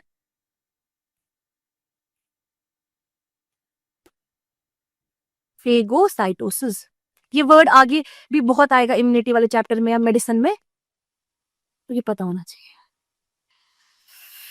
क्या होता है फेगोसाइटोसिस। मैम फॉरेन पार्टिकल को इनगल्फ कर लेते हैं फिर डाइजेस्ट कर देते हैं। एग्जैक्टली। सी यार, ये न्यूट्रोफिल है, ठीक है, ये आपका बैक्टीरिया है। न्यूट्रोफिल्स क्या करती है? न्यूट्रोफिल्स इसको एनगल्फ करेगी पहले ऐसे और बनाएगी एक चीज, उसको बोलते हैं फेगोसोम। ठीक है, इसको अंदर लेगी, इसको बोलेंगे फेगोसोम। अब क्या होता है, जो न्यूट्रोफिल्स होते हैं ना, न्यूट्रोफिल्स के अंदर होते हैं ग्रैन्यूल्स। ठीक है, ऑलमोस्ट हर एक के अंदर ग्रैन्यूल्स होते हैं और ग्रैन्यूल्स में एंजाइम्स होते हैं। किसी में मेजर बेसिक प्रोटीन होता है, ये पूछा जाता है मेजर बेसिक प्रोटीन होता है। आपके सिलेबस में एनाटॉमी है क्या? नहीं नहीं है, मैंने तो नहीं देखा इसलिए मुझे नहीं पता। मेजर बेसिक प्रोटीन होता है आपके इयोसिनोफिल्स में। ठीक है, ये पैरासाइट्स को मारने का काम करता है। इसी तरीके से हर किसी में होते हैं। ये जो न्यूट्रोफिल्स होते हैं ना आपके, इसमें भी ग्रैन्यूल्स होंगे। इन ग्रैन्यूल्स के अंदर होती है एंजाइम्स, जैसे कि आपका माइलोपेरोक्सटेस एंजाइम होता है, डिफेंसन होता है। इसी तरीके से एक एंजाइम होती है, उसको बोलते हैं लाइसोजाइम। ये लाइसोजाइम क्या करती है? लाइटिक एंजाइम होती है, इसके अंदर बहुत सारे लाइटिक एंजाइम्स होंगे। तो ये जो एंजाइम्स है ना, ये निकलती है बाहर और क्या करती है? इस पैथोजन की लाइसिस करेगी। ठीक है, पहले इसने इसको एनगल्फ किया, अमीबा की तरह एनगल्फ किया। अगर किसी ने यूपीएससी का वो पेपर देखा होगा, उसमें बहुत सारे इम्यूनोलॉजी के क्वेश्चंस आए थे और पैथो के, इन्फ्लेमेशन पे बहुत सवाल थे एक्चुअली में। तो ये जो आपका पैथोजन है, इसको पहले इसने एनगल्फ किया, उसके बाद इसने अंदर से लाइटिक एंजाइम्स रिलीज किए, उन लाइटिक एंजाइम्स ने इसको तोड़ा, इसको तोड़ के डिस्ट्रॉय कर दिया इस बैक्टीरिया को। इस प्रोसेस को आप बोलते हो फेगोसाइटोसिस। तो अगर आपसे क्वेश्चन पूछा जाता है कि कौन सी 2 सेल्स होती है जो कि फेगोसाइटोसिस करती है, एक मैंने आपको पहले ही बोल दिया न्यूट्रोफिल्स। न्यूट्रोफिल्स के अलावा कौन सी ऐसी है जो फेगोसाइटोसिस करती है? Macrophages. Exactly, macrophages. ज्यादा अच्छी कौन है, न्यूट्रो या Macrophages. क्या? फिर से बोलो, सॉरी। Macrophages. एग्जैक्टली, मैक्रोफेजेस का एक और नाम है, इसको बोलते हैं Phagosomes. Big eaters. नहीं, फेगोसोम तो इसको बोलते हैं बनाने को अंदर से, जहां पे इसको एनगल्फ किया जाता है। मैक्रोफेजेस को बोला जाता है बिग ईटर्स, ठीक है, बड़े बड़े ईटर्स। ये सबसे ज्यादा एफिशिएंट होते हैं, न्यूट्रोफिल्स के कंपैरिजन में मैक्रोफेजेस होते हैं। तो मैक्रोफेजेस को अक्सर बोला जाता है बिग ईटर्स। तो इसका मतलब है न्यूट्रोफिल्स को मैं बोल सकती हूँ मिनी फेजेस, बोल सकती हूँ, Yes. ठीक है। तो कभी कभी अगर ऑप्शन में दिखा मिनी फेजेस कौन है, तो मिनी फेजेस बोलते हैं हम न्यूट्रोफिल्स को, और मैक्रोफेजेस होते हैं बड़े ईटर्स, क्योंकि वो भी फाज करते हैं। फाज मतलब होता है ईटिंग, ये भी ईटिंग करते हैं, न्यूट्रोफिल भी ईटिंग करते हैं, मैक्रोफेजेस भी ईटिंग करते हैं। लेकिन मैक्रोफेजेस बड़े बड़े ईटर्स होते हैं, तो इसका मतलब है न्यूट्रोफिल्स छोटे ईटर होंगे, तो मतलब मिनी फेजेस। ये चीज समझ में आ रही है? न्यूट्रोफिल्स के बारे में किसी को कोई दिक्कत? पहला पॉइंट, मोस्ट अबंडेंट होती है, सबसे ज्यादा होती है बॉडी में, 60 to 70% के आसपास होती है। सेकेंड, इनका मल्टीलोब न्यूक्लियस होता है, इसी वजह से इनको पॉलीमॉर्फो न्यूक्लियर ल्यूकोसाइट्स कहा जाता है। तीसरा पॉइंट कि जो न्यूट्रोफिल्स होती है इनको मिनी फाजेस भी कहा जाता है, ये फेगोसाइटोसिस परफॉर्म करती है। और सबसे ज्यादा मोबाइल सेल्स जो होती है वो न्यूट्रोफिल्स होती है, और न्यूट्रोफिल्स होती है आपकी पार्ट ऑफ इनेट इम्यूनिटी, और ये फर्स्ट लाइन ऑफ डिफेंस होता है सेल्स में। सबसे पहला सेल्स में जो सबसे पहला लाइन ऑफ डिफेंस होगा वो न्यूट्रोफिल्स होगा। अदरवाइज तो सबसे ज्यादा पहला अगर जनरल में देखा जाए फर्स्ट लाइन ऑफ डिफेंस कौन है, वो तो स्किन होगा, वो तो एपिथेलियम होगा। लेकिन सेल्स में जो फर्स्ट लाइन ऑफ डिफेंस होता है वो होती है आपकी न्यूट्रोफिल। यहां तक किसी को कोई दिक्कत? No, ma'am. ओके, सी ओ शिट, वो तो डायग्राम ही डिलीट हो गई। इसके साथ एक प्रॉब्लम है इस गूगल के साथ कि पूरा डिलीट कर देता है। ठीक है, अब मैं यहीं से स्टार्ट करूंगी क्योंकि टाइम होना लग जाएगा फिर से। तो ये न्यूट्रोफिल आए और न्यूट्रोफिल ने कोशिश की इसको डिस्ट्रॉय करने की, चाहे उसने फेगोसाइटोसिस की, जो भी किया, लेकिन उसने कोशिश की इसको डिस्ट्रॉय करने की। लेकिन क्या हो जाता है ना, जो ये न्यूट्रोफिल्स होती है, कभी कभी ऐसा होता है कि न्यूट्रोफिल्स खुद फेल होती है। ठीक है, न्यूट्रोफिल्स को लगता है कि यार ये पैथोजन बहुत खतरनाक है, मैं तो अकेले नहीं कर सकता हूं इसको डिस्ट्रॉय। अब ये क्या करता है, ये रिलीज करता है कीमोटैक्टिक फैक्टर्स। ये भी आया था एक पॉइंट वहां पे पेपर में। कीमोटैक्टिक फैक्टर्स क्या होते हैं? ये एक ऐसी चीजें होती है जो दूसरे सेल्स को, ये दूसरे न्यूट्रोफिल्स को बुलाएगा, भाई आ जाओ, यहाँ पर एक पैथोजन आया है, इसको हम खाएंगे। ठीक है, दूसरे न्यूट्रोफिल्स भी आते हैं, लेकिन ऐसा होता है कि कोई भी न्यूट्रोफिल्स को मार ही नहीं पाता। अब ये क्या करेंगे, किसको बुलाएंगे?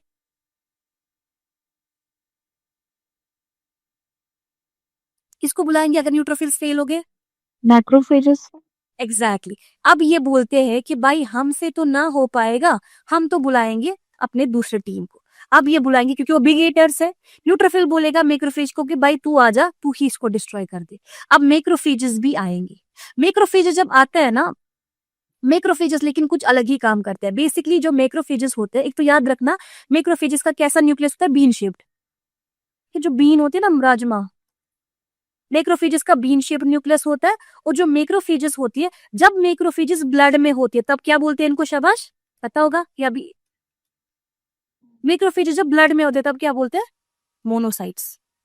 ठीक है, तो जब ब्लड में होती है मैक्रोफेजेस तब जाके आप बोलोगे इनको मोनोसाइट्स। लेकिन जब ये मोनोसाइट्स आता है ना इसमें टिश्यू में, अब ये टिश्यू में आप इनको बोलोगे मैक्रोफेजेस, और ब्लड में आप इनको बोलोगे मोनोसाइट्स। ठीक है, मैक्रोफेजेस अब आएंगे, ऑब्वियसली बिग ईटर है। मैक्रोफेजेस बोलेगा कि भाई मैं इसको खाऊंगा। ठीक है, लेकिन मैक्रोफेजेस का याद रखना, मैक्रोफेज एक ऐसी सेल होती है जो कि लिंक करती है आपके इनेट इम्यूनिटी को आपके एक्वायर्ड इम्यूनिटी के साथ। ठीक है, मैक्रोफेज ही अब आपकी एक्वायर्ड इम्यूनिटी को शुरू करने में मदद करेगा। ठीक है, मैं आपको दोनों इम्यूनिटी को एक्चुअली में पहले लिंक करवा के दूंगी, उसके बाद आपके लिए बाकी सब इजी है। ठीक है। तो मैक्रोफेज क्या करेगा, मैक्रोफेज अब जाके पहले खुद से मारने की कोशिश करेगा। जाहिर सी बात है, ये क्यों डिस्टर्ब करेगा टी लिम्फोसाइट्स को? जब आप खुद से करते हो तो आप दूसरों की मदद क्यों ही लोगे? तो मैक्रोफेज बोलेगा मैं तो खुद ही मारूंगा। मैक्रोफेज भी कोशिश करेगा इसको मारने की। मैक्रोफेज इस पैथोजन को तोड़ेगा तोड़ेगा तोड़ेगा, इसको तोड़ेगा तोड़ेगा, इसकी एंटीजेंस को रिलीज करवाएगा, है कि नहीं? तो इसके एंटीजेंस होते हैं ना, हर एक पैथोजन के ऊपर बहुत सारे एंटीजन होते हैं, है ना, जो एक्चुअली इम्यून सिस्टम को डिस्ट्रॉय करने में काम करते हैं। तो जब ये इस एंटीजन की मैक्रोफेज भी इसकी लाइसिस करेगा और रिलीज करवाएगा इसकी बॉडी से एंटीजेंस। अब ये एंटीजेंस आए, लेकिन मैक्रोफेज इन एंटीजेंस के साथ डील नहीं कर पाएगा। मैक्रोफेज को लगेगा कि यार ये हमारी बात नहीं है, ठीक है। मैक्रोफेज अब कोशिश करेगा कि मैं इन एंटीजेंस को प्रेजेंट करूं। किन सेल्स के पास प्रेजेंट करेगा? शाबाश। कौन आपके एक्वायर्ड इम्यूनिटी के पार्ट होते हैं? T cells, T cells, D cells. B cells and T cells. अब देखो क्या होगा, मैक्रोफेज जब इस पैथोजन को तोड़ेगा तोड़ेगा मरोड़ेगा, इसके एंटीजेंस को बाहर निकालेगा।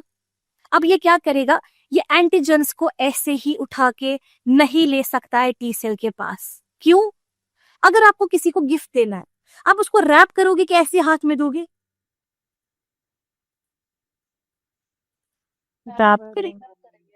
हाइड करोगे ना आप उसको पहले प्रेजेंट करोगे, है कि नहीं, एंटीजन को।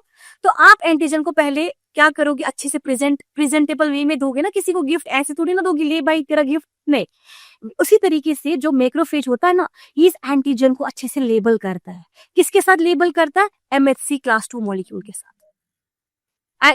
पढ़ा ये सब किसी ने? Yes, ma'am. ठीक है। तो ये इस एंटीजन को प्रॉपरली लेबल करेगा MHC क्लास 2 मॉलिक्यूल के साथ, अच्छे से, मतलब आप समझो रैपर लगा दिया ऊपर से, ठीक है। जैसे हम किसी को गिफ्ट देते हैं, हम रैपर लगाते, इसने भी रैपर लगाया ऊपर से, रैपर। तो इसके साथ लेके आया एंटीजन को और लेके आया इसके साथ इसके पास, टी सेल के पास, ठीक है। मैक्रोफेज बोलेगा टी सेल को, सुन भाई, वो बोलेगा क्या बात है? बोलेगा भाई देख, मैं तेरे लिए ना गिफ्ट लेके आया हूँ, एंटीजन लेके आया हूँ, और मैंने ना इस एंटीजन को अच्छे से प्रेजेंट किया। अब कोई बोलेगा, यहाँ पे भी आपका एक कॉन्सेप्ट क्लियर हो जाएगा, कोई बोलेगा कि भाई क्यों गिफ्ट करना है, क्यों लेबल करना है, क्यों इतनी मेहनत करनी है? आपको पता है कितना मुश्किल है MHC class 2 molecule banana?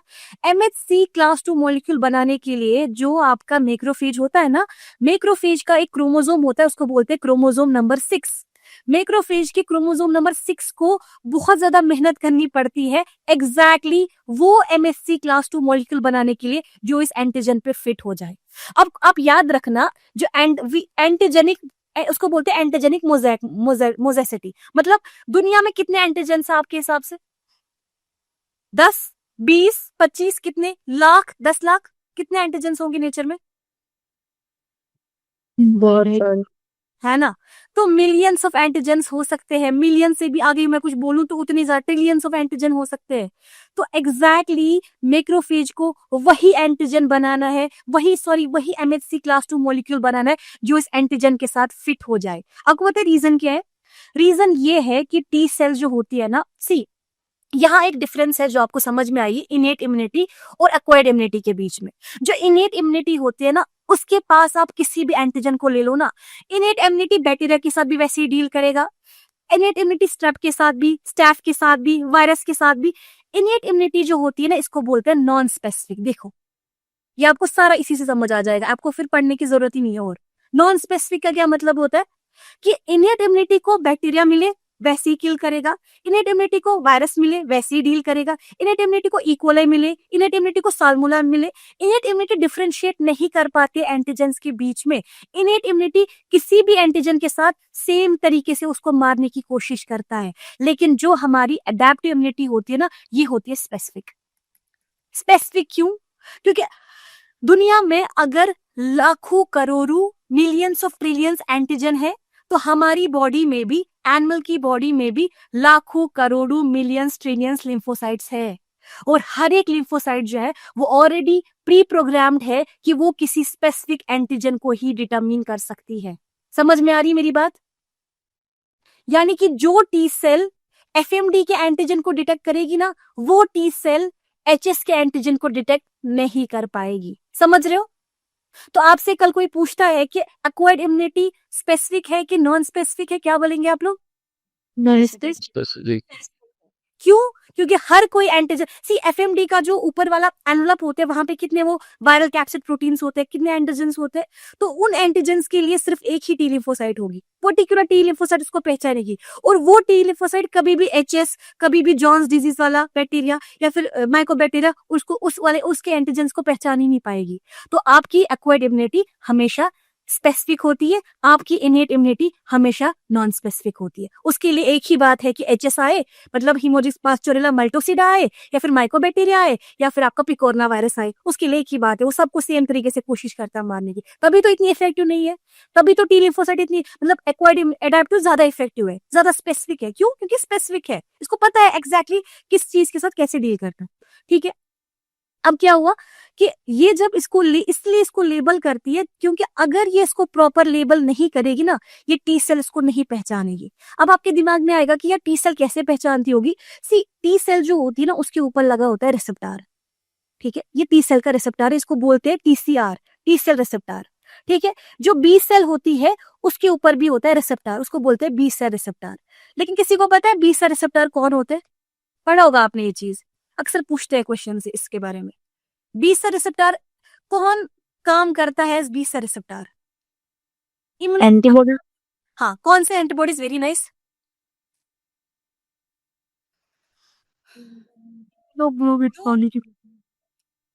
Sorry, you are not audible, फिर से बताया। मैम इम्यूनोग्लोबिन मॉलिक्यूल्स होते हैं, आईजीएम, आईजीडी, आईजी8। नहीं, ए नहीं करता। दो ही इम्यूनोग्लोबुलिन्स होते हैं जो फंक्शन करते हैं एज बी सेल रिसेप्टर। ये भी आपके पेपर में आ सकता है, क्योंकि इम्यूनिटी है तो इम्यूनिटी में तो कुछ भी आएगा पेपर में। एक आपका आईजीएम, एक आपका आईजीडी। आईजीएम और आईजीडी सिर्फ यही दो एंटीबॉडीज होती है जो वर्क कर सकती है एज बी सेल रिसेप्टर, इनके अलावा बाकी नहीं करते। चाहे आईजीए हो, चाहे आईजीजी हो, वो लोग नहीं कर पाएंगे, या आईजीई हो। ठीक है, सिर्फ दो कर सकते हैं। देखो कैसे याद रखोगे, आप लोगों को पता है ना, जब एमबीबीएस करते हैं तो उसके बाद एमडी डिग्री करते हैं, वो डॉक्टरेट इन मेडिसिन कुछ ऐसा कुछ करते हैं ना, एमडी डिग्री। तो बस हाँ यार, जो डॉक्टर्स का एमबीबीएस बेकार होता है, बेकार इन द सेंस बेकार नहीं बोल सकते, मतलब एमबीबीएस का उतना वैल्यू नहीं होता जब तक स्पेशलाइजेशन ना करे। तो उस तरीके से याद रखो, एमडी मतलब स्पेशलाइज्ड। कौन से स्पेशलाइज्ड होते हैं? बी सेल रिसेप्टर के तरीके से।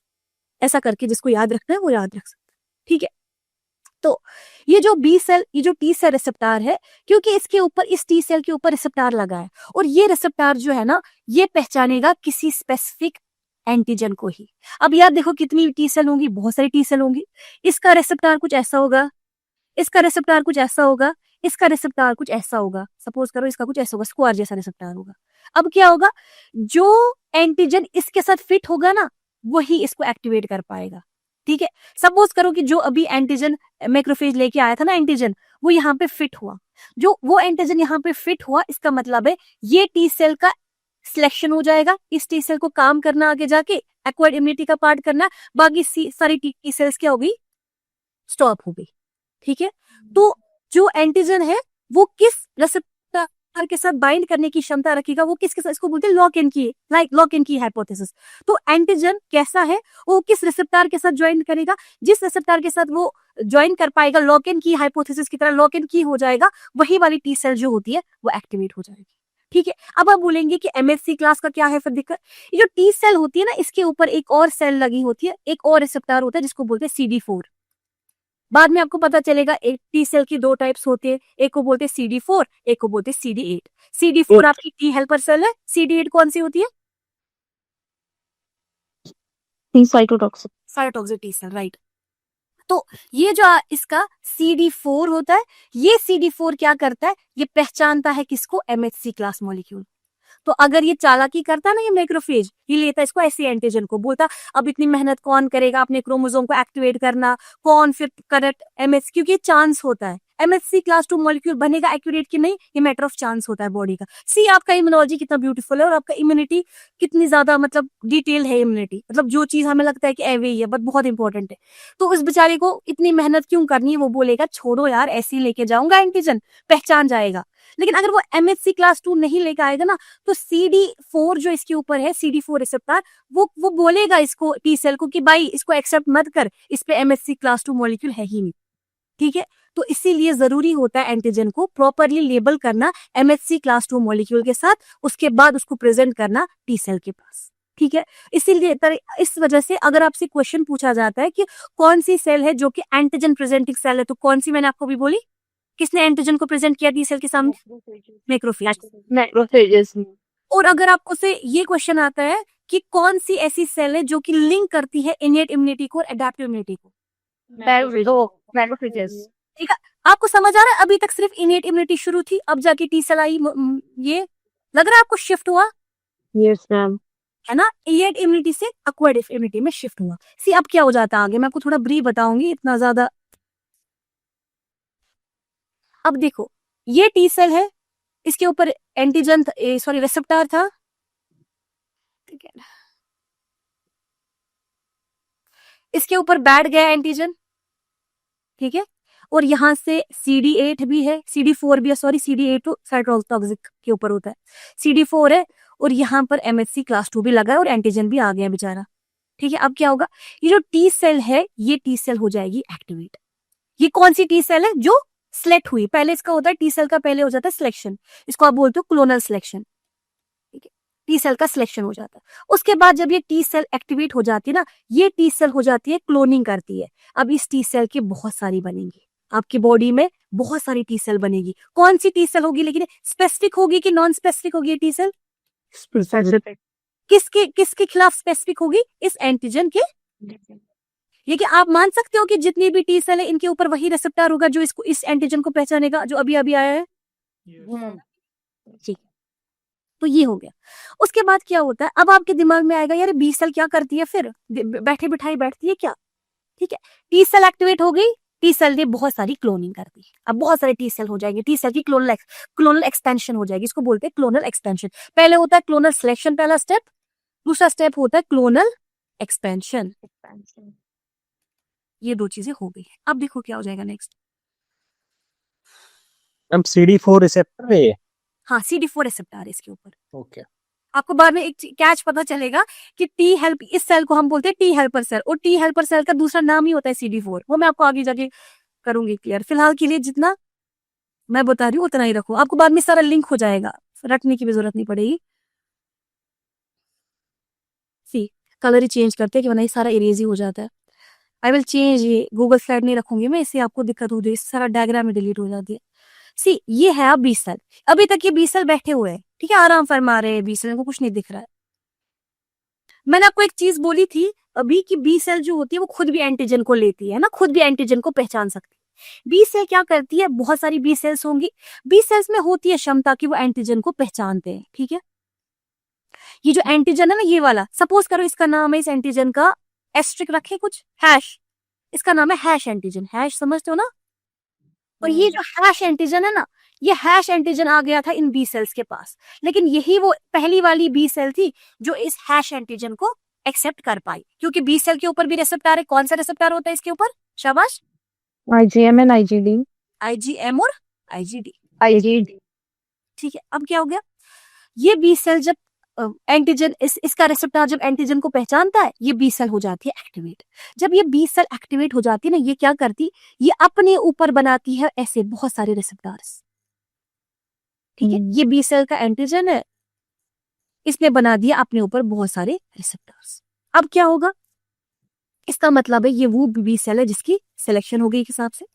अब आपको सोचते होंगे कि यार बी सेल क्या कर रही है, बी सेल को तो मारना है, एंटीबॉडी बनानी है, ये क्या हरकतें कर रही है। देखो हो जाता क्या बेसिकली, अब शॉर्ट कट टू शॉर्ट वरना बहुत डिटेल ये, जो टी सेल होती है ना वो रिलीज करते हैं इंटरल्यूकिन 4 और इंटरल्यूकिन 5, ये दो। पहली चीज बताती हूँ, इंटरल्यूकिन कौन चीज होते हैं। इंटरल्यूकिन ऐसे सबस्टेंसेस होते हैं जो दो सेल्स के बीच में कम्युनिकेशन करवाते हैं, समझ रहे हो मेरी बात। जो दो सेल, अगर दो सेल्स को आपस में बात करनी होती है, ठीक है, सपोज ये सेल 1 है, ये सेल 2 है, ये इन दोनों सेल्स को आपस में बात करनी है, ये दो सेल्स आपस में बात कैसे करेंगे, इंटरल्यूकिन्स की मदद से, ठीक है। देखो टी सेल तो एक्टिवेट हो गए, लेकिन टी सेल खुद काम नहीं करेगी, टी सेल को क्या करवाना है, बी सेल को बोलना है कि भाई तेरे पास जो एंटीजन है, मेरे पास भी वही एंटीजन है और तेरे को काम करना है। बी सेल बोलेगा क्या काम करना है, बी सेल बोलेगा, टी सेल बोलेगा भाई तेरा एंटीबॉडी बनाने का वक्त आ चुका है। इसका मतलब ये होता है कि क्या हमारी बॉडी में पहले एंटीबॉडीज होती है?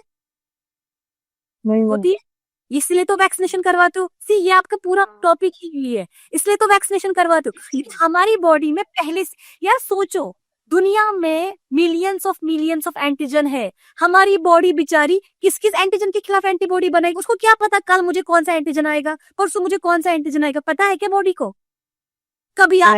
कभी आप ये किसी विलेज में गए तो वहां पे कुछ अलग एक्सपोजर हुआ, कभी आप किसी टायर 1 सिटी में गए तो अलग हुआ, कभी आप कहीं फॉरेन कंट्री गए तो अलग एंटीजन आ गए। अब बॉडी करोड़ों लाखों मिलियन एंटीजन है, बॉडी को कहाँ पता है? तो बॉडी को पहले बोलना पड़ता है, इस एंटीजन को पहले आना पड़ता है एक बार, और उसको बॉडी को एंटीजेनिक स्टिमुलेशन करनी पड़ती है।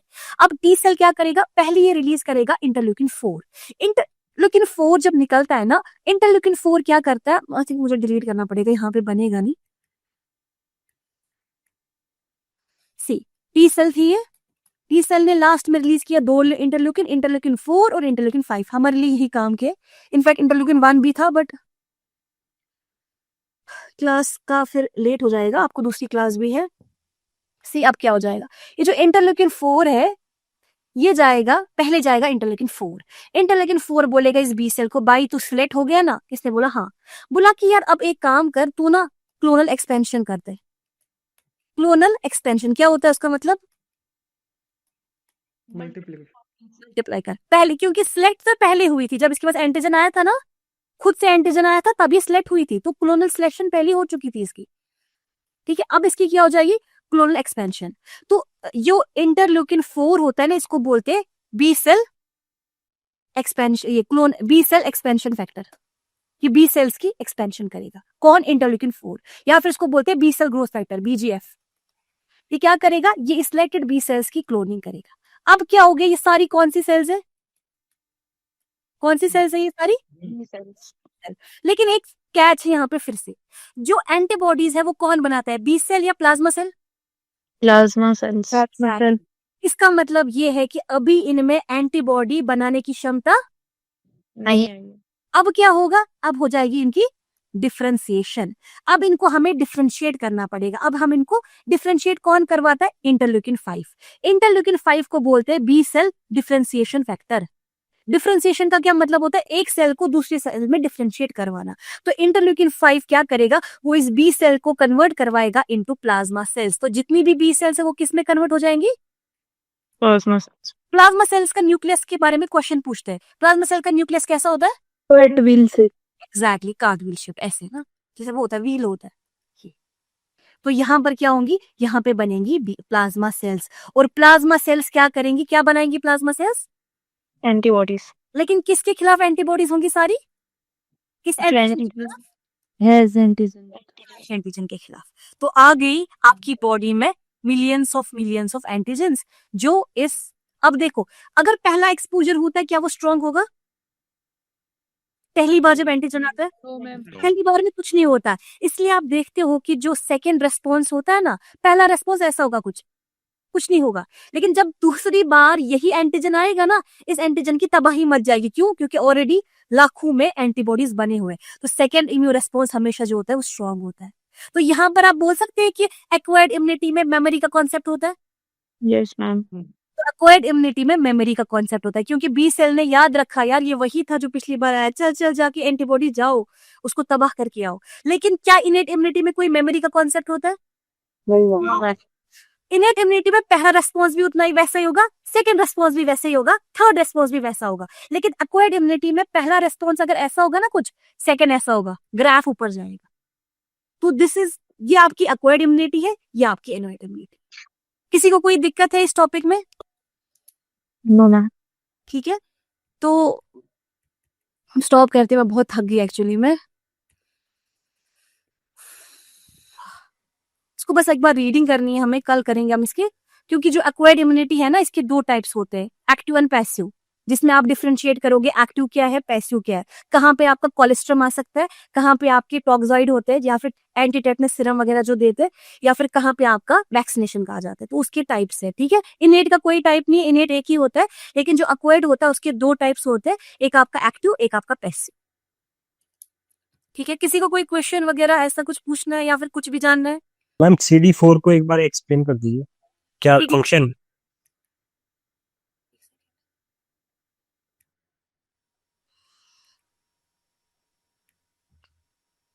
सी, मैंने ये बोला कि टी सेल के ऊपर 2 चीजें होती है, एक को बोलते हैं टी सेल रिसेप्टर, एक को बोलते हैं CD4 रिसेप्टर।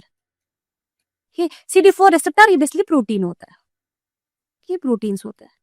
अच्छा, एक और चीज याद रखना, जो बी सेल है ना, टी सेल जो होता है, टी सेल